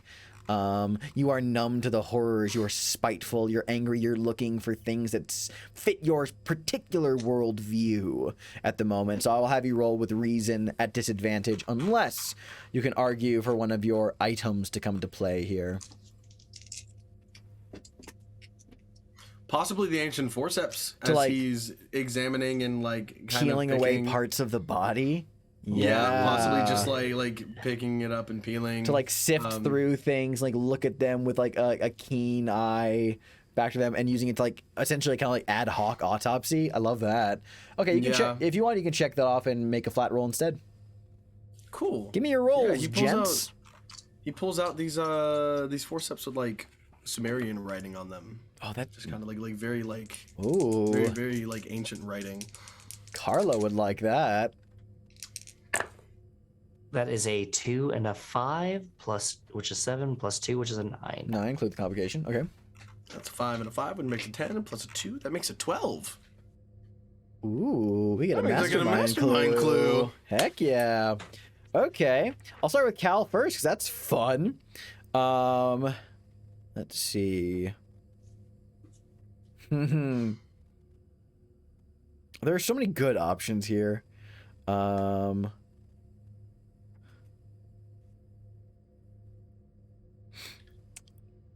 Okay, yeah.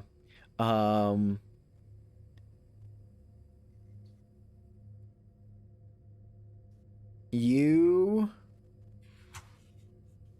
reach into like you open up like the pig's mouth, which you know like and like you know the neck of the pig has been lined up with the neck of the victim. You can just see all the like the gory esophagus. It's nasty work, but cut with sharp implements. And you begin to reach the forceps down there, and you begin to like pick through the internal bits, and you're really just kind of analyzing. You've seen the way some killers think of hiding things within bodies or little details. You're being thorough, engaging your faculties of previous experiences with serial murder such as this, and you feel your forceps kind of like tap against something hard deep inside the throat cavity. And you kind of grab them, and you slowly pull out a mice skeleton that has been placed down the throat. And there are a few of them, just mice skeletons that have been stuffed down the throat of this body. Oh man. At this point, I think I'm ready to answer a question. No, we'll get to that. We'll get to that. I know we'll get there. I'm just like, oh man. I think I already know. Okay, And cool. I fully know what mastermind clue I'm going to give you, but I'm not going to give it to you yet. I think. Okay. I think I'm going to give. I'll narrate it in a moment. I'm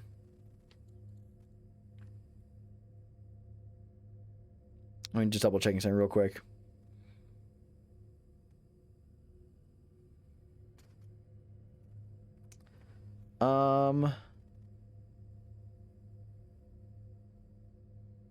Yeah. Yeah, I'm gonna wait for that one. All right, cool. Sounds good. And Ross, let's give yours. I'm thinking with a complication. Okay. You open up the cold storage locker, and it's like a mess of stuff, right? And what are you kind of intending to sift through here? Trying to see if there's like Ross is in his experience with everything that's happened recently and just his experience with the Hargrave House is that there's always like secrets. There's secrets that are hidden places that you might not expect it to be. And a cold storage area, an icebox in a place might be the best place to keep a secret, especially for a family here. So just seeing if there might be like, not even like a secret shrine to Moloch or anything, but like almost like a secret shrine for a child, like a place where like a kid might hide away. For sure. I think you absolutely find something like that. And inside, you find stored a dog collar and leash that's been sized for a very thick neck. But as you like reach in, like you notice and you grab it, you feel your fingers brush up against a soft wire. And wired up, sharp-toothed mousetrap snaps on your fingers. You take severed finger as a condition. Oh my god! That like the finger's taken off? Taken off. Oh my god! It's a good thing you're next to the doctor. I can possibly get that reattached. You just hear you hear Ross go, "Oh, interesting." Fuck! Just like you just hear like a pounding, just like it's the other hand just like pounding against like a metal wall, and just like screaming. The doc immediately drops what he's fucking doing and comes to your assistance. I think with that, what we're gonna have do is the doc will hastily rush Mr. Fontenot away from the scene to get him to his infirmary as quickly as possible. He gets the finger. He gets the finger, obviously. Yeah, he got the finger. Let me be clear. I got the finger. Cool. You may add Ross's finger to your personal quarters. Dear actually, God. A small question. Ross, and if it's okay to ask, does the finger change now that it's severed? Ooh, that's an What interesting would it question. change to, Doctor? Whatever would it change to? Just a small question. I think we'll have to wait and see until we get to the infirmary, Doctor. Yes, sir. I think when you grab it, I think it's a human finger, but I think you're gonna have to wait. All right. So I think with Dr. Murdoch rushing Ross back to Hargrave House to tend to this wound immediately and get away from Fig's Pigs before you get any other traps triggered on you. We're gonna go to break there. On that note. Oh. And when we return, we'll probably figure out some new things for these hunters to do during the rest of this day phase. So, distinguished guests at home, don't go anywhere. We will be right back after a quick break. So stay tuned, and we will see you very, very soon. Goodbye. I blame Hulk Hogan. And welcome back, everybody. So, Dr. Murdoch rushes Ross back to Hargrave House to tend to him. I will assume that Carla, you're gonna reconvene with everybody as well at some point, so you can do some things together next. But before we do that, let me give Cal his mastermind clue. Oh, good. And would you also like me to resolve my Mask of the Past as well? You can if you'd like now, or you can wait until a little bit later. Up to you entirely. Give me that clue first, sugar. Sure thing. Let me just double check this. Yep.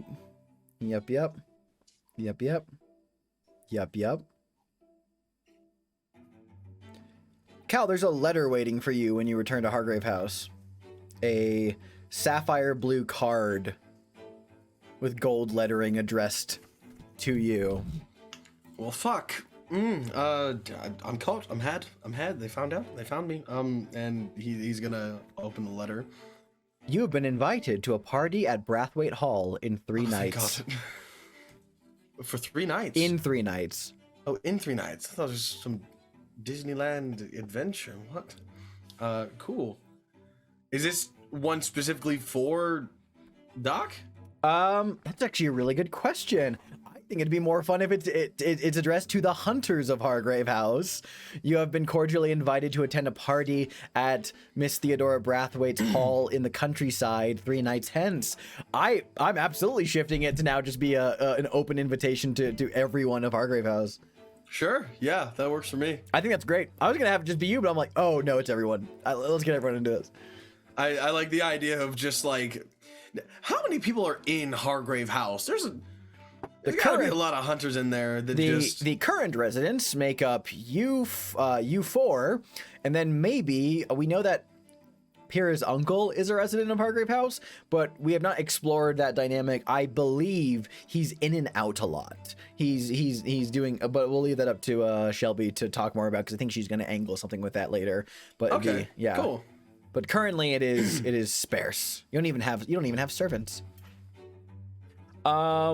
Great. It sounds like we want to have some vulnerable moves on the table. So I think we want to have one between. Do we want to have one between Cal and Ross? I assume for in the infirmary. And Carla, you wanted to start up some vulnerable moves as well. Well, I was thinking about that. I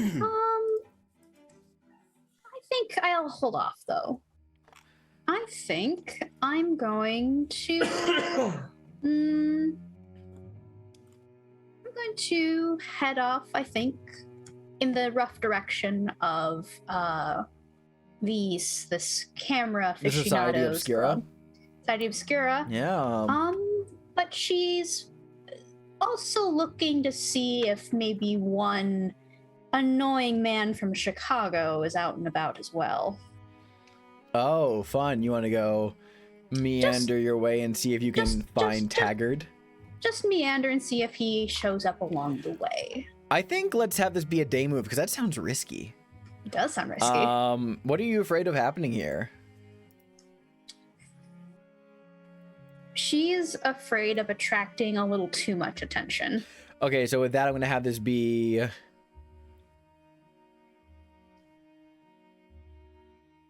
I think this has to be presence. I think it does. Yeah, I think that has to be presence.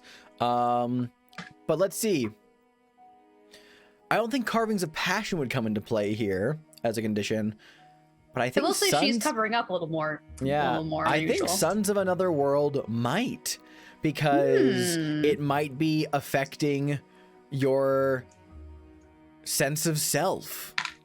Ooh, that's tasty. Ego death. Would you say almost like recovering from a dream that felt just a little too real? Yeah, a little bit. I love that. Like your You grip is still kind of off. I would take the disadvantage, but I'm going to do something a little interesting. Mhm. So Carla has, some interesting things in the collection. And the thing I took was the apple from the Garden of Eden. Mm-hmm. It's a little shriveled, Mm-hmm. just a little bit. A little bit. But I think she's keeping it kind of on herself. And you kind of watch her fingers dig a little bit into it. And you see a little bit of energy, warmth, interesting. a little bit of light seeping from it into her. That's an almost interesting as interpretation. almost like an anchor to this material world. All right, so you can mark off that item for advantage. I like that. I like that argument. I'll go with it. It's the world's greatest stress ball. The world's greatest stress ball, old ass apple. Damn, that's an old apple. That's a 6. 6. That's a miss. That's a miss. It's a miss. Oh, brother.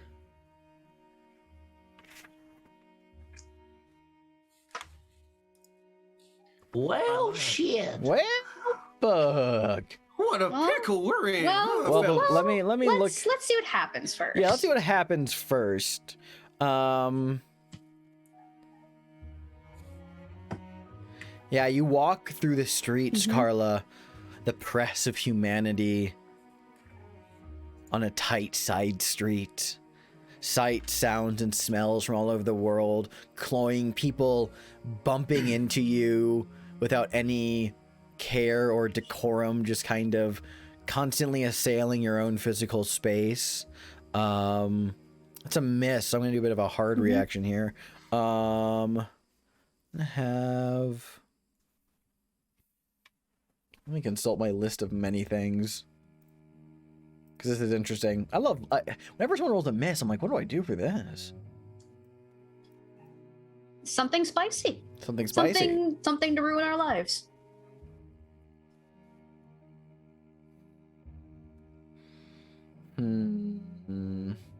Okay. And we're sitting at 9 mastermind clues. That's a fun number. We are. Damn. How about we do this? We'll have the miss be... Yeah, I'll do this. You're walking, you just feel, you're disoriented, you feel like these presses of bodies. And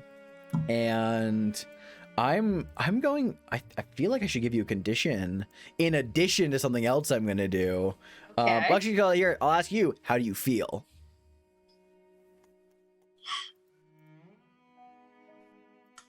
There's no good way to put this, so I'm just gonna say how she would phrase it. She feels young again. Oh, interesting. Okay. Just young again. Weight of the ages. Weight of the ages. That's a good one. I like that. But is that that sounds emotional to me. Yeah. I think I want to angle for like a physical, Ooh, like something that okay. affects you physically here. Because like I do want to lean into the your unquenchable Yeah. thirst a little bit. That's fine. Yeah. So like I got one for you. This one is truly a blow for Carla. It's gonna be. I'm trying to think of the alliteration for this. If I may, I'm open to suggestions. past your prime. No, that's emotional. No. That's an emotional No? thing. No. Also, I don't was lean, thinking like physically past. don't lean to your left because you're No. getting out of frame. Oh You're good. shit! You're good. No. I got one for you. I'll keep it simple. Disheveled. Your appearance is Okay. now haphazard, and you just look like you just have the stink of the city on you. Oh, stink of the city. I love that. That's actually we're gonna Okay, go with that. yep. Stink of the city. You take that back. That's great. Carlos. All right. But here's my hard reaction gonna be: walking down a little side alleyway, kind of like moving. You like kind of like need to get away from the crowds for that's such a rare moment for you, Carla, needing to get away from everything, and you feel a bag go over your head as you hear Taggart whisper at your side, "Hey there, Dollface. Why don't we go for a trip?" And you're gonna get kidnapped by Winslow Taggart. Holy See, shit! I'm letting this ride. You let This this is ride? interesting. Okay. I like this. Let's fucking dance. Let's cut away to go do Oh, this shit. vulnerable scene between Callan and Ross. Shit. Oh my god! Frame the scene for me, gents. You're at the infirmary of Hargrave House. You've brought him back to tend to him. Set this up for me. And I assume the vice is being indulged here is going to just be opium use because of painkillers and all that. Okay. Yeah, opiates. Love that. Love that. This ain't no open casket funeral, not on my watch. You just hear Ross before you see him. Then the wooden door to the infirmary just smacks open as Ross goes in, and he's like looking around. He's like, "Come on, Doc. Come on, Doc. Give me the good stuff. Give me the good Fine. stuff." Bernice, a couple of the glasses on the top row. Yes. Yes, doctor. And he's gonna sit you down, kind of grab the glasses, inspect the labels. Yes. Take out this big fuck off needle. Like it's just a big one. He's gonna grab your wrist and he's gonna look at you deep in your eyes and go, "Where are you planning on putting that, partner?" Where do you want it? It's fine. Just the arm, please. If you would, and he would kind of gesture for you to kind of roll up your sleeve a bit. He's just gonna take his shirt off. He's just gonna take his shirt off and just show it. Just like, go for it. Go. Come on. Fucking Christ! You look like you got in a fight with a bear. And he's gonna just load you up. Kind of close that. Like do a little bandage on there. Call that good. And then we're just gonna kind of give that a second for that to kick in. Sew back. You're gonna have to sew it back at some point, Doc. You want it now? Oh, there it is. I mean, are you gonna do it now or are you gonna do it later? I prefer now. And Yeah. he's just gonna kind of start to sew it while you're numb. Kind of take advantage of that time. It's interesting how these things happen. It's not the first time it's happened, you know? Losing a limb.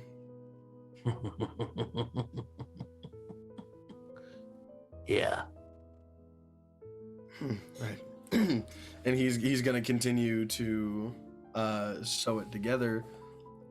Are you open for backstory exploration, or shall this just continue to be a normal? I am open for backstory exploration. All right. Now, may I ask, the fuck happened with that finger once it separated? You saw the finger at the ends of it, because it didn't fully form, started getting leathery. Where it had been severed, it's almost like the skin started turning to leathery and a little bit ridgy a little bit. And as you're sewing it, you notice that it's a little bit tougher on that finger to sew it back on, but you managed to get it with your needle. And he's gonna kind of like look at the finger. Ross, I'm unsure if you're going to be able to use this finger again. And he kind of like addresses the edges. I've never seen something like that happen so quick, but I mean, it's not unheard of for the skin to harden in leather before it decays, but surely this should take days. It ain't too worrisome, Doc. Things just work out sometimes, you understand? You put yourself out into the ebb and flow of the universe, and it's gonna catch hold of you almost like a baby turtle in a slipstream. You don't worry about things, Cal. You just do your part, and they take care of themselves, all right? Ross, why exactly is Taggart here for you? Do you know what the word Mokale means? That's never appeared in a book of mine, no.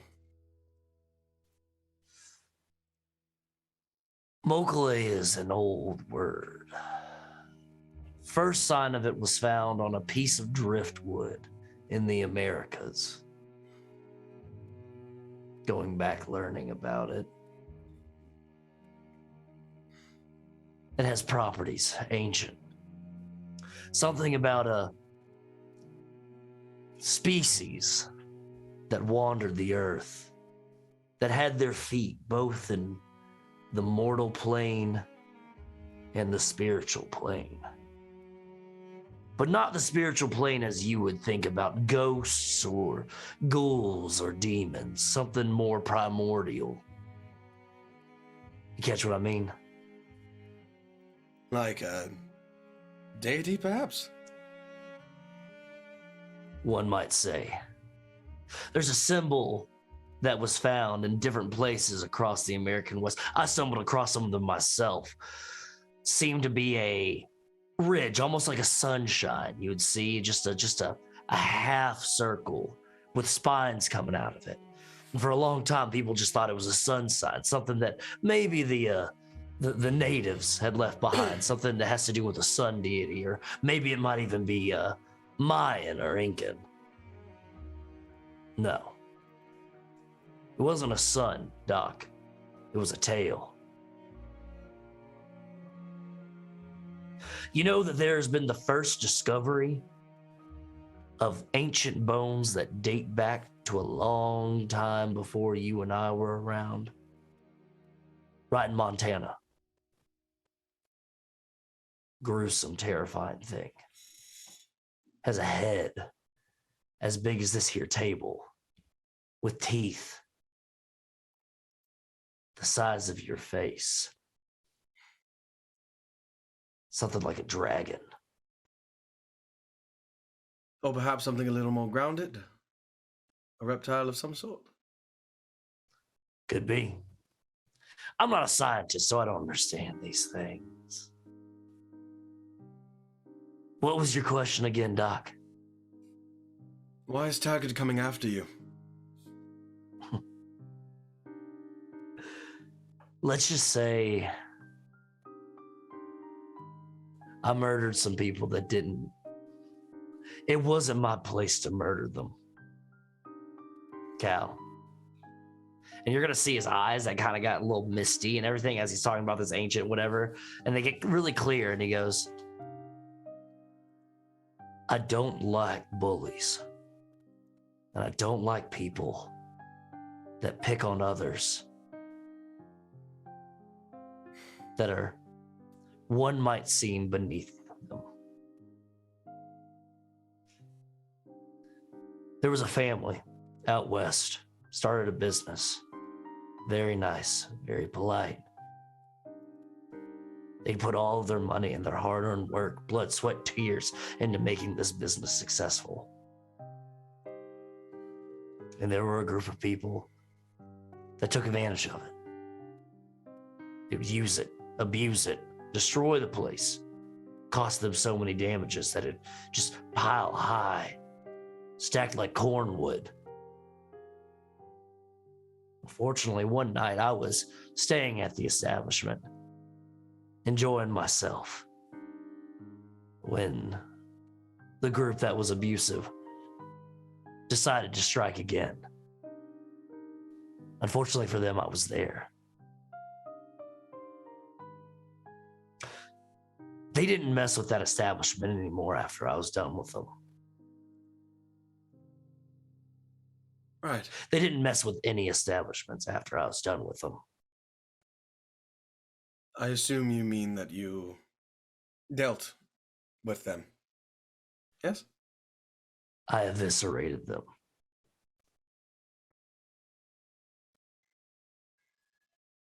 There's a look of understanding on Cal's face as he just kind of sits back, wraps up your finger, and kind of like finishes. Well, I know we all have secrets, but I don't like bullies either. Anyone who feels that they are above and cause harm because of it makes my blood boil. Makes me angry. Makes me want to take action when called to it. I don't blame you for what you've done, and what this ancient discovery has to do with any of it, I'm not entirely sure, but thank you for opening up to me. I apologize that it couldn't have been under calmer circumstances, but Ross is gonna offer his hand up as like to help him up off of like the chair or the table or whatever, or wherever, like just to help him up. he'll take it. He's gonna stand up and he's gonna like kind of settle himself on Cal, his hand on Cal's shoulder where you sewed the finger, and he's gonna take his other hand and he's gonna like touch his hand. And he goes, "You're a good guy, Doc. You're a real good guy. Maybe sometime you can let loose a little bit. Go on to town with me."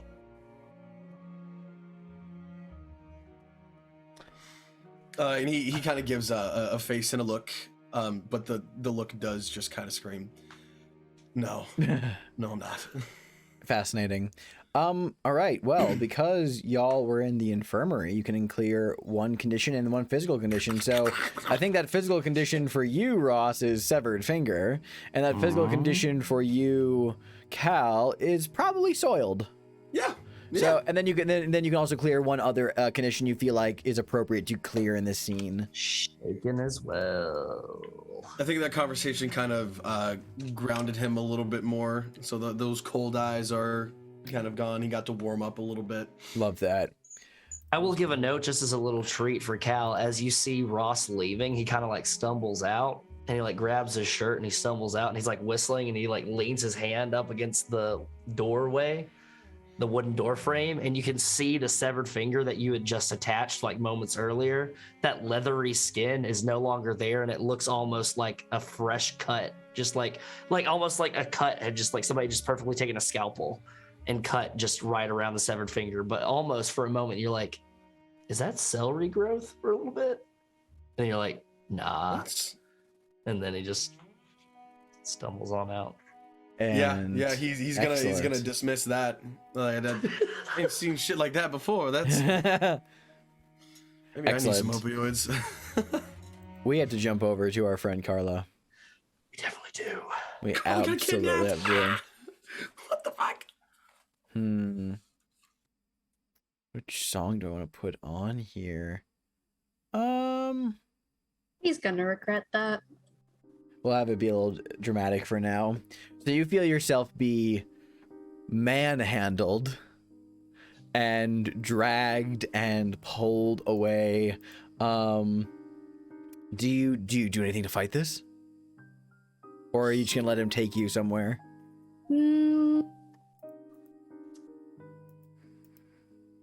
I'm thinking. Yeah, I think she's gonna try and fight back a little bit. What does she do? Quite literally, hands into claws and just rake at him. I love that. Okay, so you're gonna actually physically attack Taggart. Yes. Fantastic. I think that given that you're in an alleyway with a sack over your head being dragged by a physically powerful man, I'm gonna actually let this be a night move. Yeah, that makes sense. And so what are you afraid of happening here, Carla? She's afraid that he's going to make her disappear. How can it be worse than that? It's gonna be worse because he might not make her just disappear, but might put her on display. Ooh. Mhm. I love that. I love that. I like that too. I like that a lot. I love that. So we're gonna go with that. So, he's not gonna make you disappear. He's gonna make your shame known after he's done with you. Like he's gonna make sure that he brings you low. All right. Oh yeah, he is. And so before we roll, I want to establish a little scene here. He's dragging you. He says, it's the funniest thing. I was having a conversation with this Detective Inspector Pettigrew fella, trying to, maybe get him to help me out, see how you folks were getting in the way, and he was all on board until just like that. He was clammy and wanted nothing to do with the case, and I have to say, I think I know why. People like you... Fucking hands off of me. And let's roll with vitality with disadvantage. Oh, absolutely. She's hurting. She's in pain right now. Love it. Okay, that's vitality. That's not the worst thing ever. That's gonna be an 8. 8. Okay. So yeah, I assume that because even though with the, what I added, you decided to still go through with it. Got it. Okay. With an 8, there's a complication or a cost. The keeper describes what it looks like. Yeah, you bring up the claws and you like rake that right directly across Taggart's face. He goes, fuck, and he like drops you hard on the cobblestones. And you pull the bag from your face. He goes, you fucking bitch, and with a flick of a wrist, he pulls forth a hidden knife that he keeps on himself, and he is going to stab it hard into your thigh. You're gonna take a condition, but you have 3 conditions right now. So I'm gonna. So I'm gonna bump up the mask anyways. Might as well. Oh, fun. Okay. Just bump it up to a 10. So do I have to take 2 or do I just take the 1? So technically I'm bumping up the results. You're bumping up the results, so yeah, it's that you wouldn't take the condition then. So which mask are you bumping? You know, I think this makes a lot of sense given what's just happened. Mm-hmm. Cosmic Passage. Ooh. Because as he goes to stab her, she literally clawed hand catches the knife and just you see the metal just fold under her hand, and she just pulls up right close to him, hand caressing his face. Oh, darling, you've made the worst mistake of your life, because I hope you know that tonight, when I get my friend Ross here, you're going to regret that. Ever fucking touching me. Nuh-uh. I am keeping this one. And she yanks it out of his hand and literally pushes, and the clawed hand around his face just kind of digs into the skin a little bit. You really shouldn't be here. And then she throws him against the wall and leaves. He hits the brick wall, and like the brick wall actually cracks behind him. Like slumps down. And, like, what the hell are you? She just looks back over him. You're dead. What? Okay, you finish your thought first. Dead? Oh no, darling. I've never died. I'm frighteningly alive. Unfortunately for you. Fucking awesome. Cool. Would you like to narrate that scene now or hold off? It's just the Cosmic Passage. Oh, right. Oh, sorry. I was getting confused. Yeah, that's right. We'll let Cal narrate his thing here in a minute. That has some interesting implications later on. It completely does. I think that's great. Cool. Well, then you get away from that scene. I think she makes it home just as Ross is coming out, and he sees her haggard and clutching this broken knife in her hands. That man needs to leave tonight.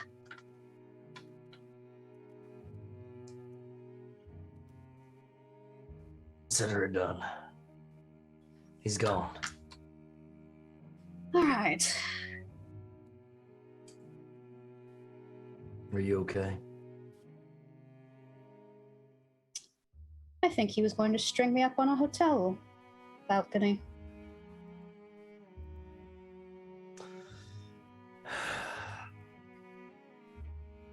We'll take care of it.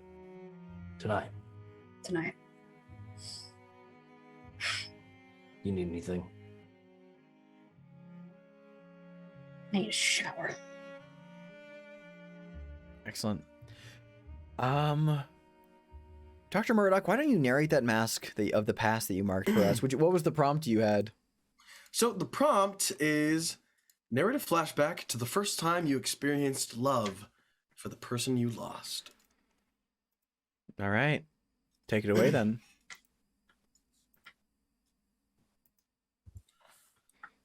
I was so young at the time. It's almost hard to remember. But I remember my mother brought me into the front room and reminded me of how much she'd been wanting to adopt recently. For a while, I thought she was talking about me, seeing as we were poor and there wasn't much for us in the first place. But then she called out to the other room. "Bigby, come here and meet Callum." And the little feet pitter-pattered into the room. He was small, husky, with blackish brown hair and steely grey eyes. And sometimes when souls are bound to meet, something just clicks. You just know that you're going to be together for the rest of your lives, however long the fates will allow. Unconditional. Oh, wow. Wait, so just so I have that clear, you said, "Bigby, come meet Callum." Yes. Fascinating. I love that. Cool.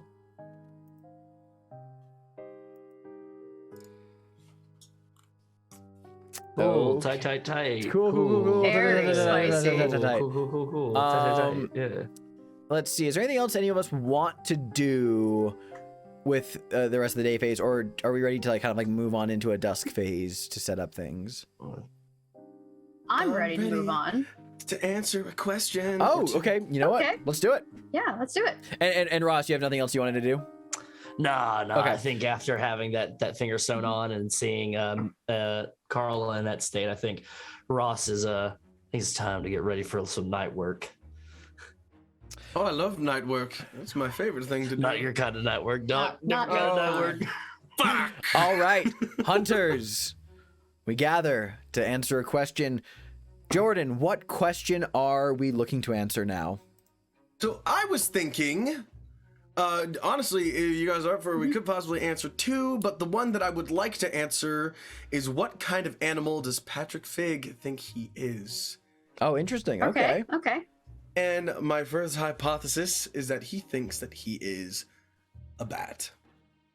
Ooh. Oh. I'm basing it off of one of the clues that we found, the attempts to block out the sun in the store, as well as the mouse skeletons stuffed down the throats of the bodies.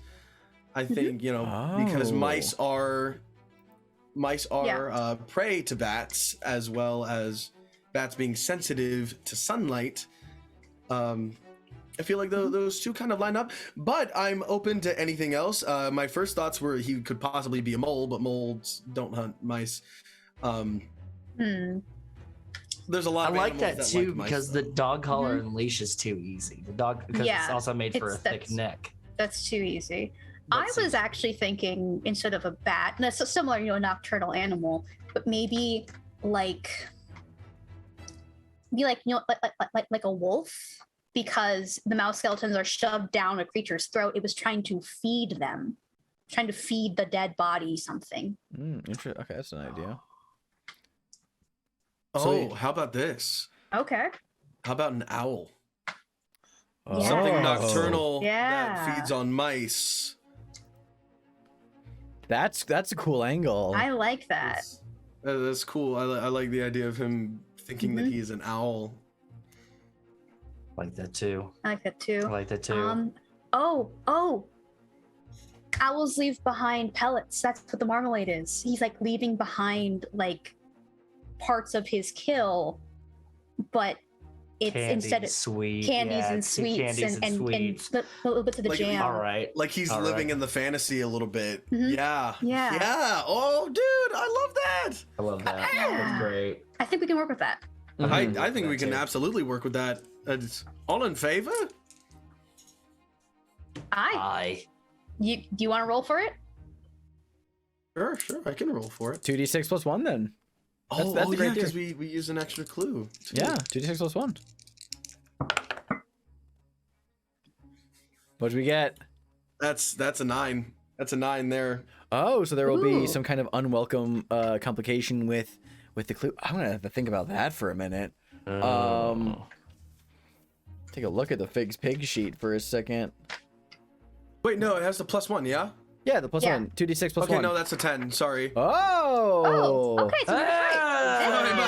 Sorry, No, you're fine. You're fine. My bad. That's Mazel totally forgot tov! about It's, Mazel tov. it's a boy! It's a boy. It's a boy. Congratulations. Congratulations! Okay, so you rolled a 9 on the die, then you get the +1. All right, cool. Then Yeah, the yeah. theory is correct. Nice, love that. Okay, cool. So then you will be able to lure this owl out into the open, and then either capture or destroy Patrick Fig. I love that. That's great. So you have unlocked that opportunity. Question solved. And yeah, why not? I'm willing to let you answer another question if you're feeling so inclined. Oh, Meg. I feel like Shelby should be around if we're going to do La Hortensia. Ah, Since, good. she... I will. Were you thinking of La Hortensia? Is that what you were thinking of, Jordan? I was thinking of La Hortensia. Then yeah, let's wait for Shelby to be back around for that one. Just because she, almost got Impaled. murked. Yeah, so far we have 2 hunters who have been attacked by La Hortensia, indirectly in some ways, because now we have Ross losing a finger to her, Yeah, the her finger traps. That's great. Yeah, so we can wait that. Unless there's another question anyone wants to answer, if you feel confident with that now, or if not, that's totally fine. I think that's about all. I think we can let it lie. do. I'm not feeling bold enough to try to answer a Watley camera question without having gone to the Society Obscura first and found more clues. Sure. Because we'd be rolling what 2d minus 6. Yeah. I don't think we can even answer it yet. we can't possibly do that. Actually, yeah, and you literally can't answer it yet because you need half of the complexity in clues to answer it. So you need at least 4 to answer that one. Okay. Yeah, 'cause it's a complicated clue. Yep. All right. Great. You have decided that Patrick Fig thinks he's an owl. That's really cool. I like that. I really like that. All right. Let's move on to the dusk phase. Well, and it's Hey. well, no, hold on, Wes. It's Victorian England, so it would be whom. I don't want to be in this show anymore. I like to think that I subconsciously set that up like as a volleyball, you know. Subconsciously, my body was like, you know, they deserve this. Oh. I'm amused. All Dusk right. phase. Let's do it. All right. First of all, Mr. Fontenot, give me your quickening roll for the evening. Okie dokie. What are we doing? Composure or sensitivity? We're doing composure. Love it. I wonder, before you make this roll, does Sons of Another World get to you in your sense of concentration and self? You motherfucker. You. Does it get to you, Ross Fontenot? Has speaking with a man in the sun mask all those weeks ago still affect you as you now, having endured one half transformation, grapple with your sense of identity? I'm going to counterpoint with this. I'm totally open to a counterpoint. On most nights, yes, I think it would have shaken him, and I think that might have also contributed a little bit to why it shook him the night previous with his things. But I think due to what has happened to him today and how the state that he saw Carla in when she came home and with the broken knife and everything, I think this is like one of those moments where he's like tunnel vision. I think he is like focused on Taggart. I think if anything, he's ready to hone this, to use it, to push it. Love it. To Okay. get this motherfucker. I accept your counterpoint. Yeah. So then you will not Alright. roll disadvantage. It's a good question. Great question, even. Oh, let's see it.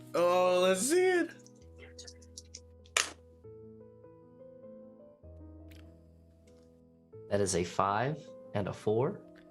I've been rolling 9s all night. That is plus a 2. It's an 11. That is an 11. All right. So on a 10 plus, then you get the your body is stronger and faster. Any action take vitality will have advantage.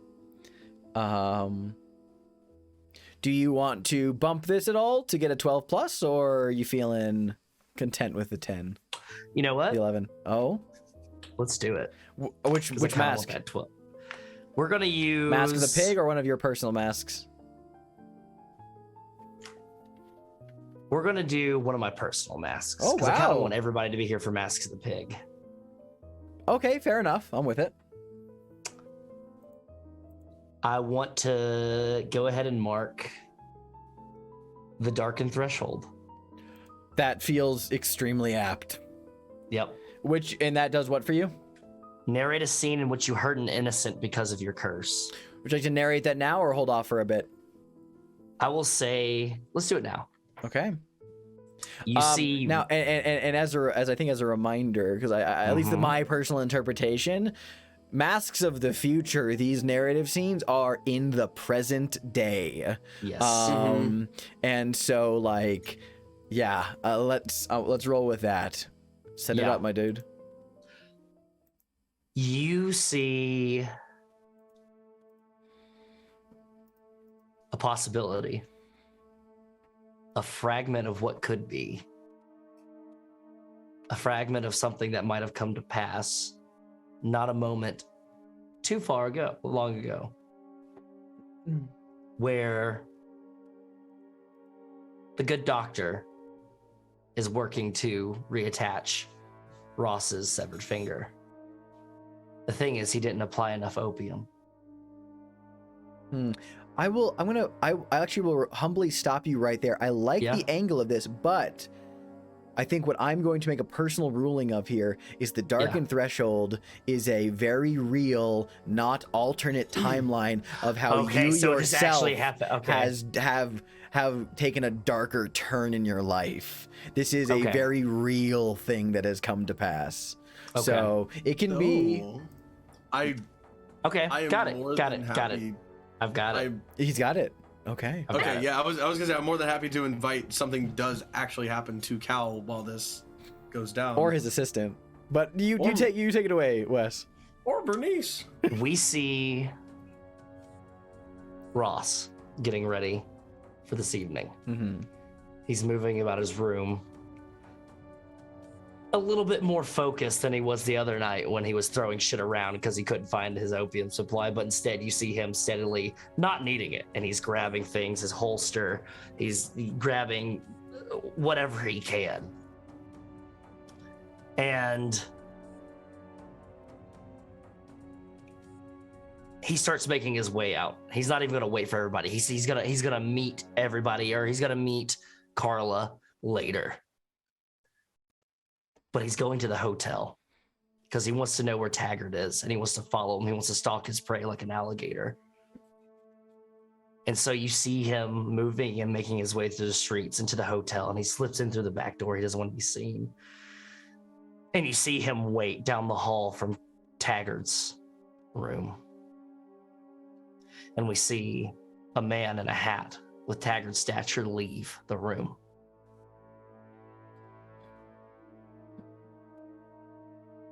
And Ross thinks, I can take care of this right now. And he follows. And he follows the man. Stalks after him. Moves through crowds. Taking him on a great walk through Piccadilly Circus. He stops at stores, things of that nature. And he makes his way over towards near the music shop. But he stops. And he sees him turn down an alley. And Ross heads him off the pass. Ross is waiting for him when he turns down this alley. And Ross steps out from the shadows. And very quickly, not even allowing the man to talk, you see that his fingers have claws. And he grabs this man's arm, he breaks it, and he slams him up against the brick. He knees him in the gut, and you see Ross grab his shoulder of his other arm and tear a chunk out. Muscle and viscera being pulled out, rendering both of his arms useless, so he can't fight anymore. And you see very quickly Ross grabs him by the neck and he says, "You don't fuck with me anymore." And you see him very quickly just pick him up and then do a quick slam, almost like a roll almost, and slams him on the ground, and you hear a cracking of ribs. And there's wheezing breaths. And Ross stands up, and it's rain falling down. He takes his hat off, and he looks down at him, and he goes, "If you survive tonight, if somebody finds you, you better pray. And you better understand that you are the luckiest man in the world right now." And you see the face turn, gargling, there's blood. And you see the manager of the hotel, who had been doing some touch-ups and final looking around as Taggart had no longer had a room at the hotel. And Fontenot was so focused on what had happened with everything that he'd just been blind to the fact that this wasn't Taggart at all. And he just stands looking over him. And you see a Ross Fontenot that we have not seen yet. A Ross Fontenot that his look suddenly darkens. He's not positive. He's also not fierce. He is in autopilot mode. And you see him grab this manager and drag him off around the dark. And you hear a gurgling noise. And then you hear as some night work commences. Oh. As he tries to dispose of the body.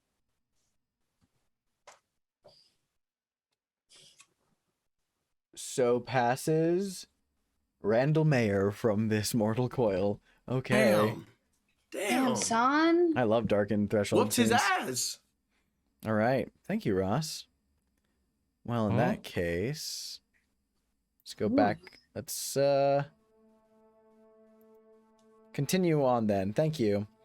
All right. Dr. Murdoch, do you wish to do Yes. night work this evening? No. Very well. I wish to.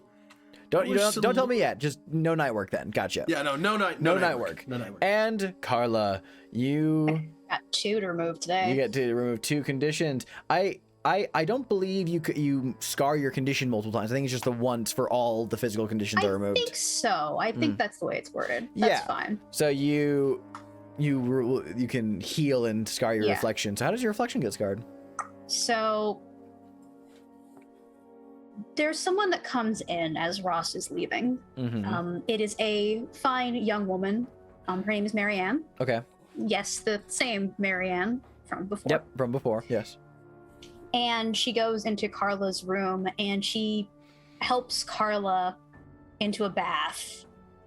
And as Carla is bathing and washing herself and taking part in a little bit of Marianne's very, very fine neck and beautiful, gorgeous body, you watch as quite literally all of the scars and all of this blood and bruise and just stink just almost washes off of her. It doesn't fade, it almost physically washes off of her like rain on a statue. Mm. And on the physical statue, far, far from here, you see a pattern of deep, deep claw marks just kind of rake through the very back of the dress. Well, it's a little bit into the dress, but it's most just into the skin itself. Sure. Sorry for the person who's doing the updates to the artwork. Unfortunately, that one's on her back. Excellent. Thank you. All right. So that's all the moves. Let's talk about Hargrave House a little bit. We're gonna do the kitchen this week. The kitchen existed long before the rest of the house, having been part of a pub that stood on the spot before Belgravia was redeveloped to be a residential district. What do you see that reminds you of this fact? There is actually a brick oven that hasn't been used in a long time. Looking inside, you can still kind of find some of the leftover ash and coals that have just never been cleaned out. But if you hold your ear up pretty close to it, it's almost like you can hear howling echoing. It must be from outside. Interesting. There are a number of recipes that have been left behind in a cookbook that's above the oven. It's all pub food. It's nothing particularly spectacular, but it's comforting in a weird way that a lot of the house isn't.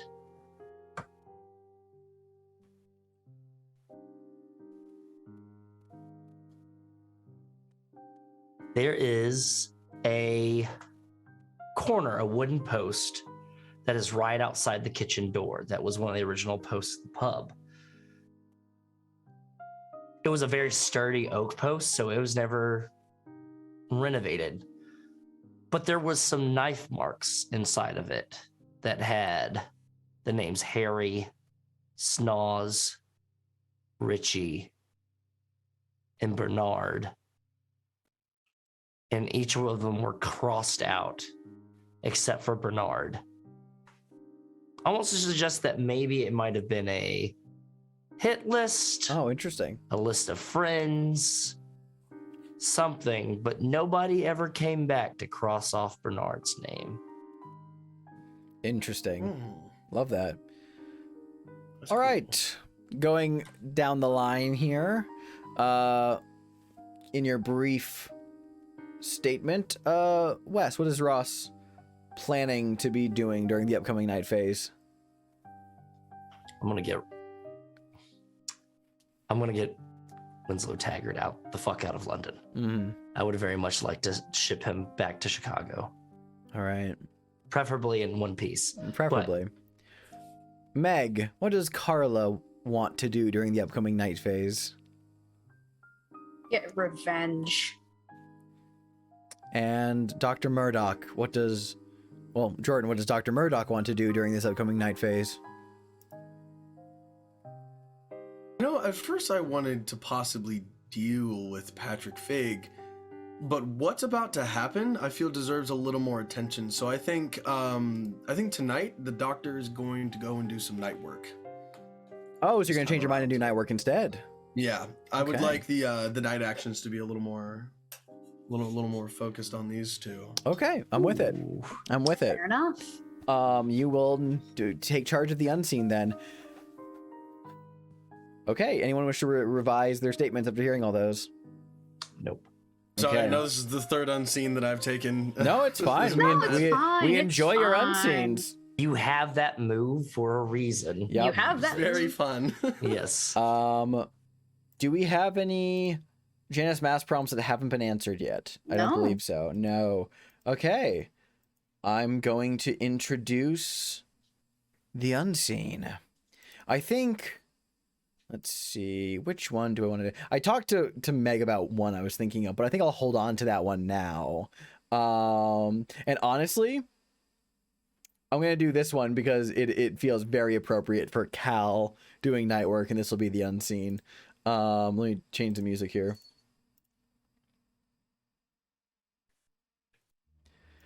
We're going to do night shift at St. Thomas's. Whew. Ooh. Yes. Sitting across the Thames from the Palace of Westminster, St. Thomas's Hospital is London's newest hospital, purpose-built for the most modern standards of medicine. It consists of sprawling wings joined by covered walkways, allowing convalescent patients to take the air during the day, but at night, a skeleton crew struggle to save their charges from the illness, accidents, and violence that stalk the gloom. Let us begin the night phase. And I'm going to just say this right now. This is going to be an explosively fast night phase because I was thinking about it this. is. And I'm here for it. All right.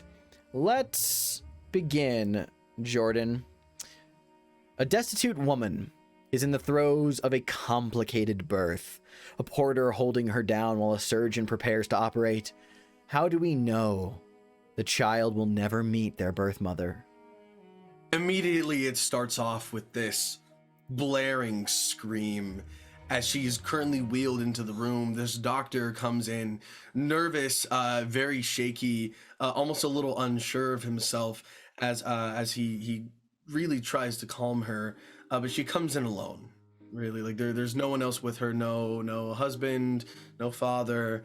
It's just her, as she is screaming and crying and begging to just take it out. Take it the fuck out. I can't do this anymore. Just take it out. Well, it's not going to be so simple. You see, there's a process. You're going to have to breathe. I don't care. You take it the fuck out of me, goddammit. And she begins to sprawl and reach for little tools and various things on the table as the doctor kind of stands back, startled, as two men come in to hold her down. She is writhing in pain, as when you look at her tummy, a little foot will push out here, a little hand will push out there.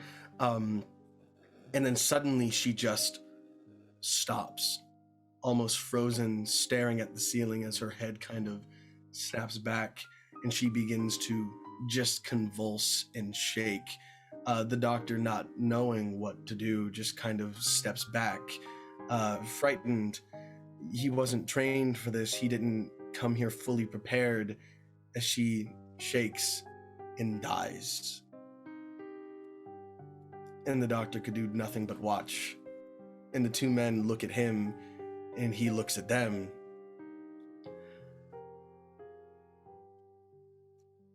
No one can know about this. Think of what will happen to the hospital so soon.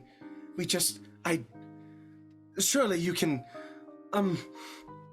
And he just stammers and walks out of the room in a haste. Okay. Carla and Mr. Fontenot, you're at Hargrave House. How are you preparing or getting ready for the task at hand?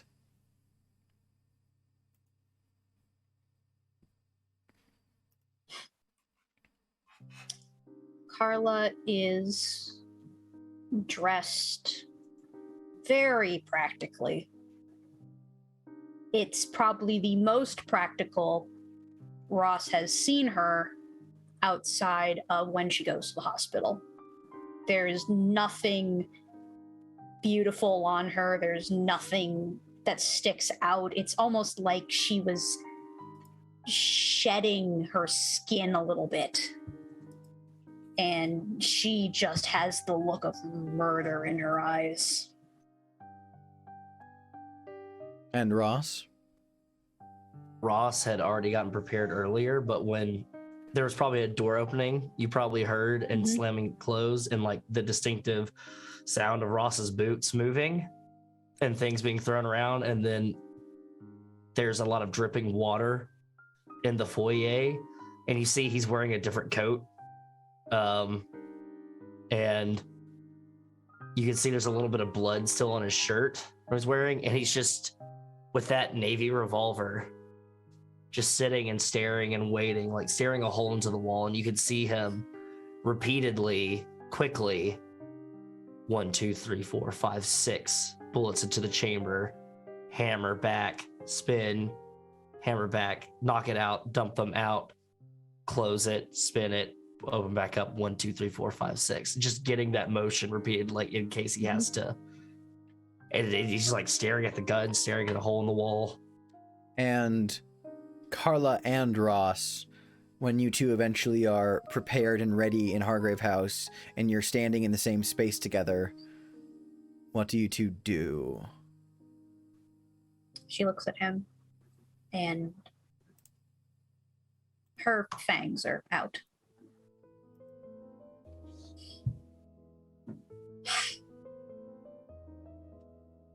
Wish it could have been another fun night.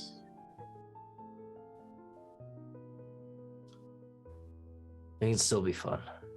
On that exact word, with the rain pattering against the window outside on the darkened streets of autumn in London, dark figures in a phalanx approach Hargrave House. And as you say this line, you hear yelling from outside on the street facing the house, "Ross Fontenot!" And we're gonna cut there and go back to the unseen. The rain bitter. Oh wait, do you want to read the prompt or shall I? I'll read the prompt. Okay, thank you. Sorry, I jumped the gun. No worries, Goddamn. you're all good. In the casualty waiting room, the experienced ward sister Mary O'Brien triages the sick and wounded. Who does she see, and will they live or die? So the rain pitter patters on the window, starting from the gentle touches of kind of like a mist to the hard hitting rain. Mary wheels this man out, and just kind of like beginning to get him set up in his room. And she begins to ask him questions. Do you smoke, sir? Fairly often. Yes. And any drinking, perhaps? From time to time. Oh, are you sexually active? Yes, of course, of course. And as this kind of goes on, she examines him. She kind of sees like his breath is raspy. He doesn't have a ring on his finger. Everything about this man screams sinner, sinful, undeserving. And as she begins to prepare him, sets him up with medications and stuff, she kind of slips something into the bottle. Now make sure you take 3 of these and you'll be just fine for the night. And we'll see how you feel in the morning. Oh, thank you very much. Thank you kindly. And she leaves, and as he takes these pills and leans back, there's these small moments of hallucinations, some light hysteria as he kind of begins to shake. And then he freezes, and his head snaps back, and then he begins to convulse, and then he dies. Alone. Right. Meanwhile, back at Hargrave House. Carla and Ross, you've heard Taggart's voice shouting out at you from the front of the house. What do you do? I'll let. Yes, Mr. Fontenay. I'm gonna go out there. Mm-hmm. I'm gonna give him what he wants. But I feel like I shouldn't go out there alone, if you catch my drift. I think I do. I'm assuming you want Taggart alive? Yeah. But the rest of them, they have no importance. I just need a message delivered. Sure. And she is going to go out the back door. At the back door. And Ross is going to have the Navy revolver in his hand. And he is going to open the front door to Hargrave House. He's going to walk out and he's going to say, all right, Mr. Taggart. I'm sure we're all trying to figure out who did this. You step out into the front porch of Hargrave House, and in the rain, standing there, you see a phalanx of several men. And at the center of them is Winslow Taggart, coat thrown open, thick, billy cock hat on to shield the rain. He's like chewing heavily on a cigar in his mouth. He's thrown his jacket to the side, exposing his baby dragoon gun, and he's like got a hand on it. And the men surrounding him, they're all holding like shotguns and other, assorted firearms or local. And some of them even have truncheons and clubs and knives, and you even recognize a few of these men. The Limehouse dock workers you beat up several nights, many nights in the past. A couple of off-duty cops, local street thugs, probably criminals that Taggart is paying and bribing on the side as well. And you immediately think back to the West, of seeing a phalanx of a showdown, essentially. And as you're talking, Taggart goes, no, time for talking is over. Through the authority by the Circuit Court of Louisiana, I have a warrant out for your capture and return to the United States of America post haste. And if I have to do that the hard way, then god damn it, I'm gonna do it the hard way. And a few of the men cock their shotguns, and Taggart yells, "Last chance, Fontenot! Julius! You can either come with me now, or I'll just take your body back in a casket." Before this goes any further, you push out the back door to see... I'm first invoking yes. the collection. Oh. As Carla reaches in a back room of Hargrave House, somewhere she stored this a long time ago. And she twirls out a spear, an ancient Greek spear once belonging to the fabled Patroclus. Oh. And you watch as she twirls it in her hand. There's a little bit of the statue that actually you can see the blood red tears are now joined by a streak of black in remembrance of the dead and the departed. And she twirls it in her hand as she steps out the back door. You step out to the back door where there are 3 men with guns and knives who were just about to bring a boot to the back door and kick their way in through the back of the house. When you throw the door open there and standing there with a spear, the men stop and freeze. No, darling. Now, we can do this the easy way, we can do this the hard way. The easy way is you drop those and run.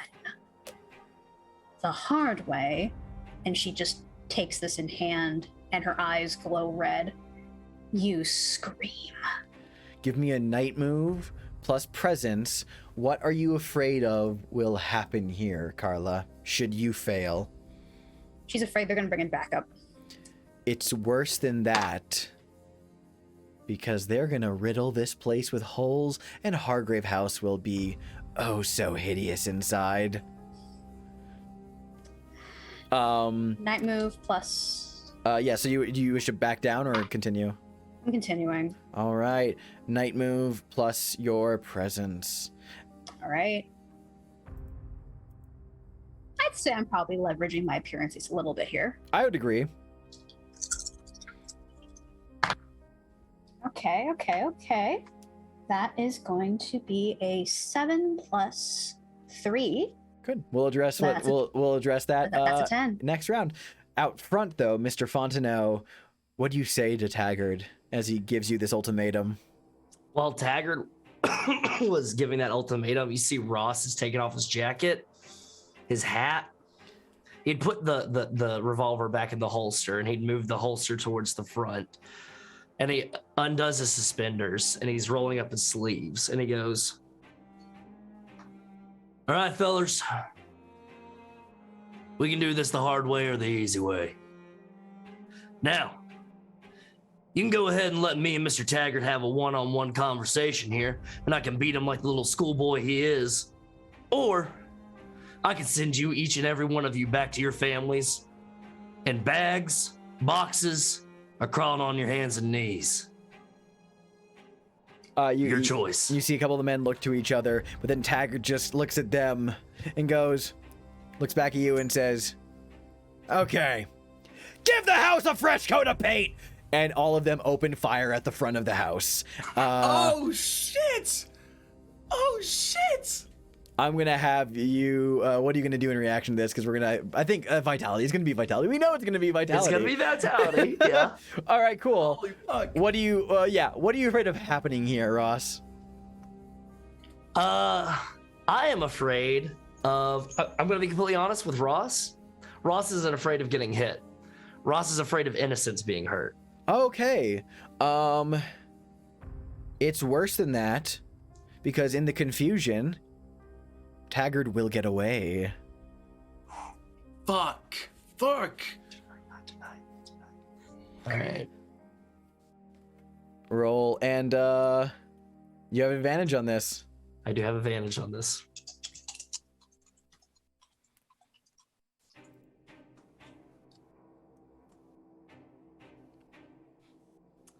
That is a 5 plus 6. That is 11. I have a +1 to my vitality. 12. That's a 12. All right. Oh, Let's return to the hospital.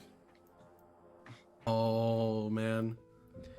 So, the young nurse, Agnes Pell, walks the tuberculosis ward, silent but for the labored breathing and hacking coughs of her charges. Who do we see among the gaunt, pale patients that shows death respects neither age nor rank? This room is full of people of all kinds.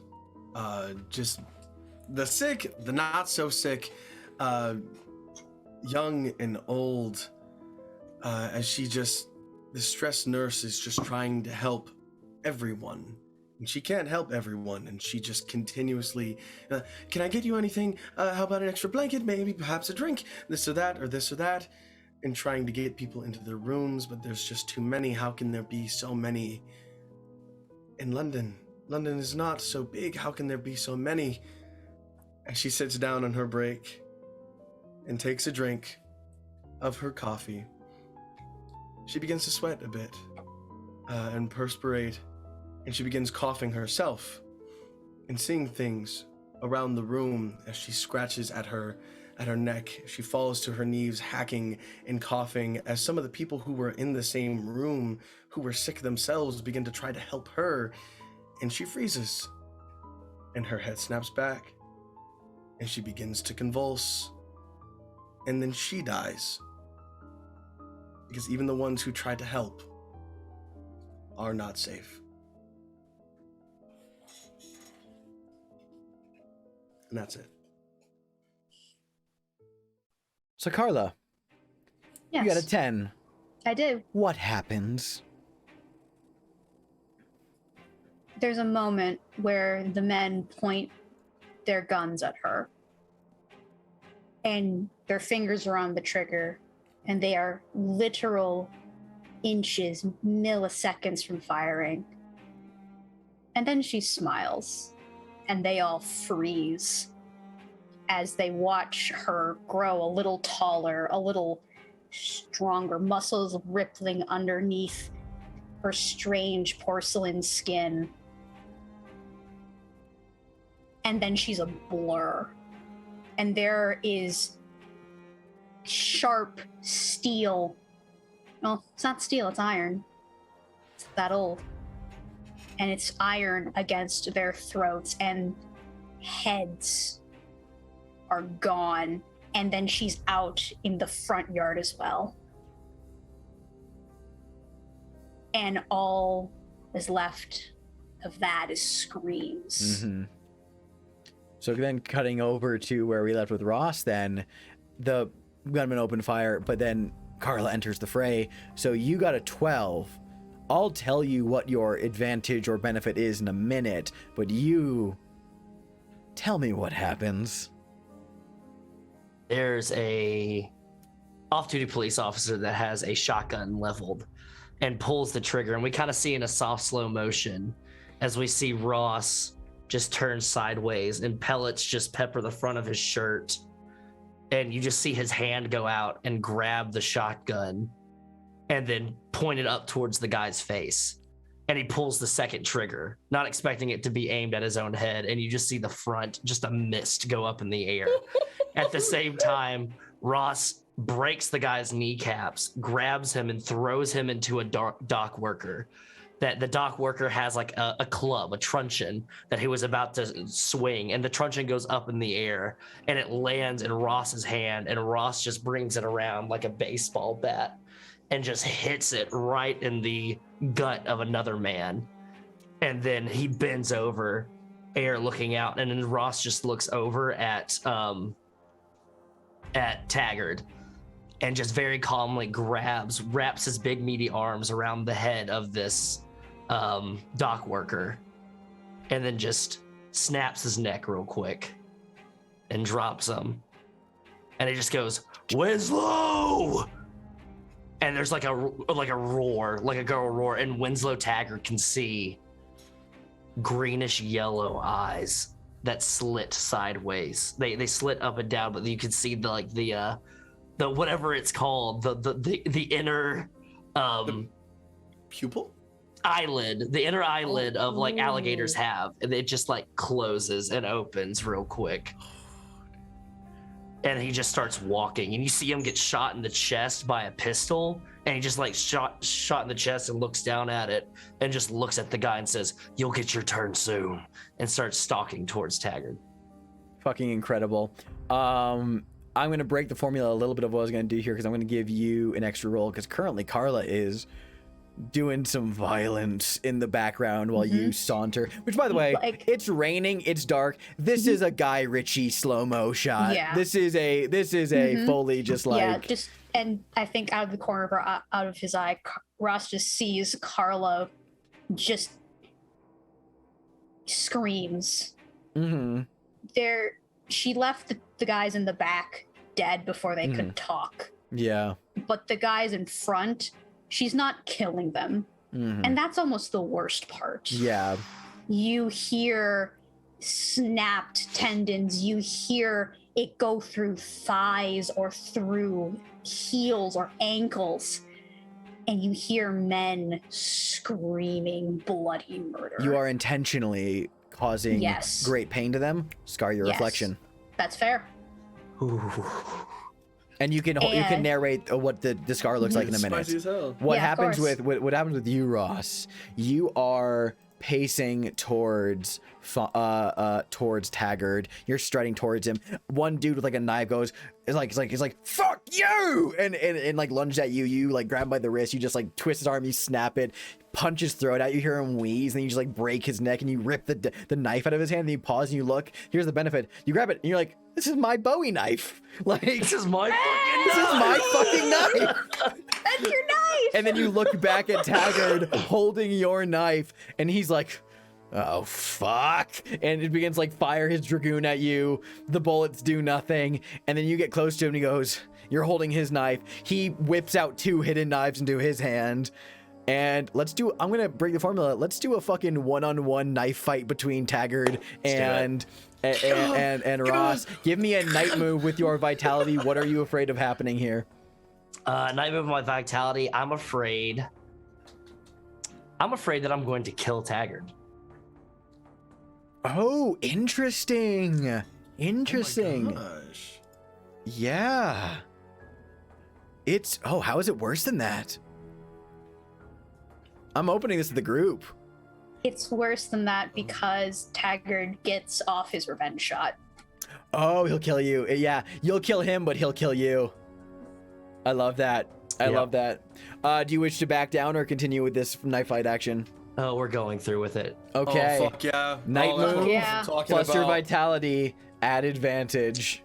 I can just imagine like him just unloading that dragoon revolver and just like Ross walking right through it and just like hitting and so cool.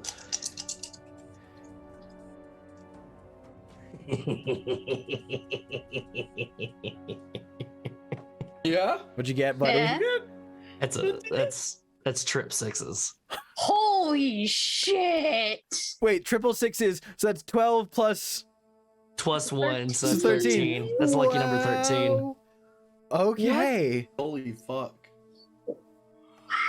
Here, I'm gonna give you the Damn. I'm gonna give you the benefit first, and then I'll let you narrate your knife fight with Taggart, which will I think we assume will end in him disarmed and at your mercy, and then you can basically drop the bomb on him, you know. Okay. But what happens is you've been in a shootout. You've been on like this is flashing back to like a bar fight from like a memory. You are holding knives to a Pinkerton. You are in many ways living elements of your past. You have never been more sure of who you are and where you stand. You may remove Sons of Another World. Oh my god. Oh, there it is. Now, There it is. Julius Fontenot, what happens? You see Mr. Fontenot with this big fuck off knife, Taggart with these 2 knives, and they're like kind of circling each other. And Julius is kind of tossing his back and forth, and Taggart goes for the calves, and you see Ross lift up his foot and kick Taggart in the face real quick. Not like a strong kick, but a real quick, like you think that's gonna work? But he does not notice the other knife go and cut the back of his thigh. Ross goes down to his knees. He grabs some rainwater and some sooty, just dirt, just like street dirt in the cobblestone, and just splashes it in Taggart's face. And it like disrupts him a little bit. And Ross goes and slices across his chest, knocking Taggart back. Ross stands back up, gripping his thigh, and he's like, those are some sharp knives you got there, buddy. And he starts stalking towards him. Taggart really quickly throws one, and it catches Ross in his shoulder. And Ross reels around, and Taggart is up on his feet again. But Ross is reeled around and then goes into like a Jim Thorpe, just like run, and just form tackles Taggart to the ground, and about to stab him in his chest. And then realizes, no, he can't do it. So he just, using the handle of the knife as a support, starts punching Taggart repeatedly in the face, just roaring, punching him in the face. And he lets up only when Taggart stabs him in the side with his other knife. And Taggart, I'll add a detail. Taggart spits out some teeth. Perfect. And then Julius just kind of like leans back a little bit. And he goes, it's tricky. And you're slippery son of a bitch, you know it? You're so slippery. And he reaches inside of his shirt and he pulls out a bag, and it looks like a confectionery, like a candy store bag. He goes, you thought you were clever? You thought you could go around and just spread this filth on the streets? Then nobody would catch you? Don't you know what I am? Don't you know what I can do? Yeah. Fuck you. Where the fuck do you think you can do to me? You slimy bastard. You came to my bayou. You came to where I live, and you tried to sneak around and push shit in my streets on people that I care about. You tried to black bag somebody I care about. You tried to think that you could fuck around on me. Don't you understand who you're going up against, motherfucker? I could snap your neck so easily and nothing would happen to me. You would just be lost, forgotten, like everybody else that gets dumped in the Thames. But I'm gonna give you an out right now. You're gonna take your little fucking candy here, and you're gonna deliver a message back to Ma and Pa for me, all right? You're gonna say that your boy Julius is dead. He died in the West. He's never coming back. And Taggart, if I ever see you across the pond in this continent again, I'm gonna do much worse to you than what I'm gonna do to your little turtley self right now, you understand? And he's gonna open the bag and he's gonna take the candy and he's gonna dump a bunch of it in his mouth, and he's gonna force Taggart to chew a couple of times. It is this bloody mess of sweets and broken teeth. Oh, fuck. Oh, God.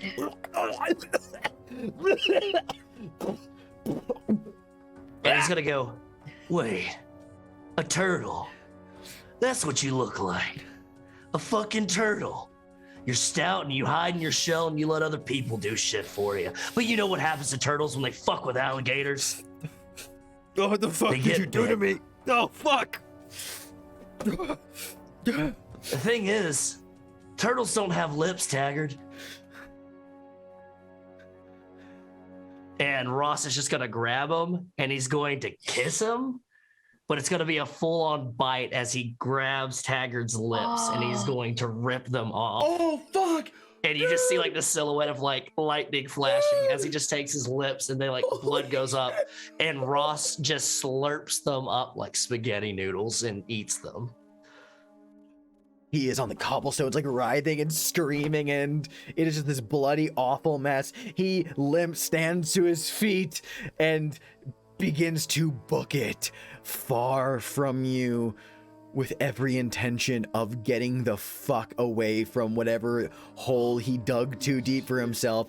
And the last time you'll ever see Winslow Taggart again in your life is when he looks over his shoulder at you one last time, and a look of abject horror, the fear of God in him as he sprints off into the night, and you and Carla are surrounded by the dead, the dying, and now the recently disabled. Let's go back to the hospital now. Holy fuck, dude. Holy shit. Oh my god. What the fuck? Oh my god. Paint the scene question. So it is up to you. You can either take this alone, Dr. Murdoch, because it is night work, or if you'd like to rule that everyone else answers this, feel free. Either way. As dawn begins to break, how do we see the staff dealing with the stress of the night before, knowing they will be back again soon? I'm sorry, I'm still coming down from that.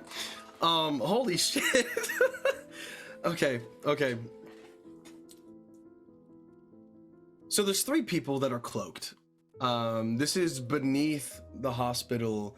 It's a little weird down here. This is not just some kind of boiler room, as it is a room that is full of furnaces. These 3 cloaked figures just kind of carry 3 other bodies with them.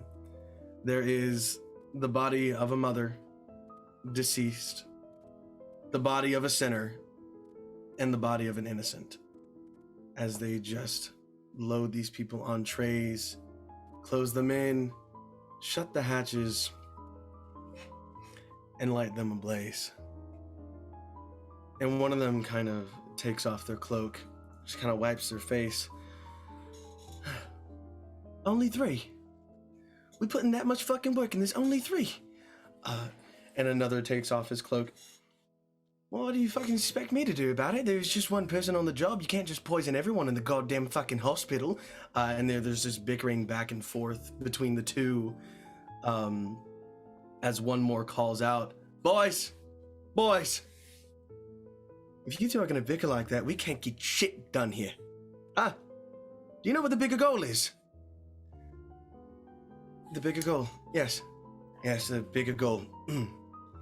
And the 3rd man pulls down a sleeve to reveal this sigil of 3 eyes and a tongue.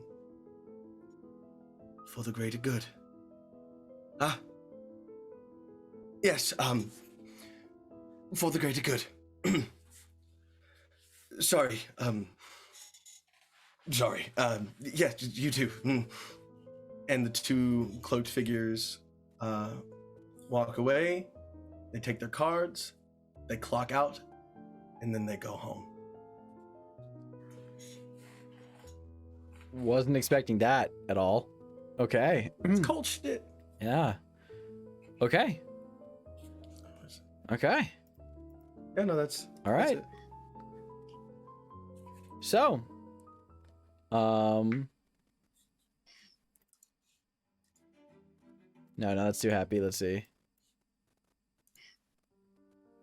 All right, let's do it. Let's do one final denouement between Carla and Ross. So what is the wrap up here? What is the... Yeah, tell me what goes on here. Carla is standing there, rain dripping down her face, lightning illuminating in the background, and for a flash we see the statue instead of her, and the statue's still hugging her arms, but now the hands are now tipped with long biting claws, and she's just holding this spear in her hand, and she walks over to Julius. See Julius, he is wearing what would be a simple, I guess you would call like a tank top, or like an undershirt, a tank top undershirt, with the suspenders down, like covered in blood, just looking around the bodies, realizing that he just ate human lips, and just like looking at his hands, and he's just like laughing. He's like, and she puts the spear down kneels down to him, kind of takes his head in her hands. You have a spear. And you got your knife back. I got my knife back. You have a and I got. What did they think was going to happen? Well, I think they thought that they were going to try and ruin our house and ruin your pretty little face. Ow, he actually got me a couple of times. Oh. Thanks. Of course. Thank you a lot. Of course. I mean, hell, that's better than I was going to him.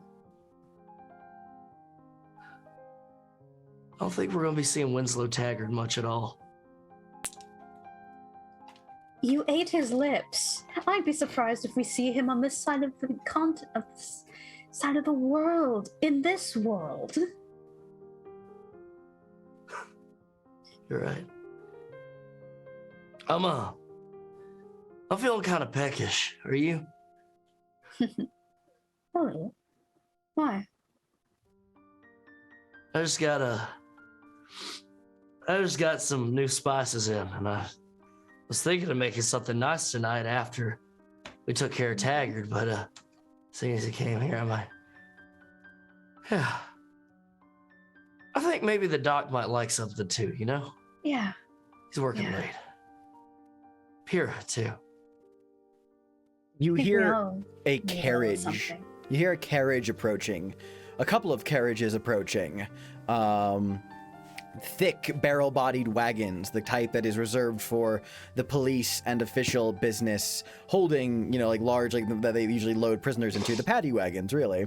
And one figure hops off the wagon in particular. It's D.I. Pettigrew, who very anxiously, he's trying to keep his composure, stands there amidst all these bodies, a couple of other attendants eyeing you guys and then eyeing Pettigrew, and Pettigrew just slowly walks up to you two kneeling there in the wet street as the rain has broken over London, and he looks down at the blood, the bodies, the gore, and he looks at you, Carla, and goes, shall I Please. clean this up, Miss Host? Please. That dreadful man thought he was going to. It was awful, Pettigrew. We were getting ready for dinner. And he's just gonna go up and hold on to Pettigrew's trousers. He's gonna go, Ross. they tried to break in while we were having dinner. I didn't want to do it, but I had to protect me and mine, Pettigrew. I'm going to go get him some food. That's a lovely idea, Miss Host. I will Come on. clean up before daybreak. Come on, Ross. Let's go back inside. Ross gets up and looks back at D.I. Pettigrew and goes, "You're the only man for this job that we can count on." Yes, it's all well in hand. And you begin to walk away, and then Pettigrew calls one last time. He says, Miss Host, Yes? perhaps it is not too out of line for me to politely request that I be kept informed of any potential future endeavors that may involve paperwork. This was unexpected. We were wanting to keep it quiet. Of course, but... Miss Host. I will see this attended to. And D.I. Pettigrew begins to clean up the scene as you take Ross or Julius inside for a meal. And that is where we will end this evening's chapter of The Between. Ladies, gentlemen, those beyond the binary, distinguished guests watching at home, it has been an absolute pleasure having you with us this evening. We look forward to seeing you next time, same place, same time, for chapter 9 of our little interesting story. But until then, sleep well and rest easy, for the night is dark and full of terrors. Good evening.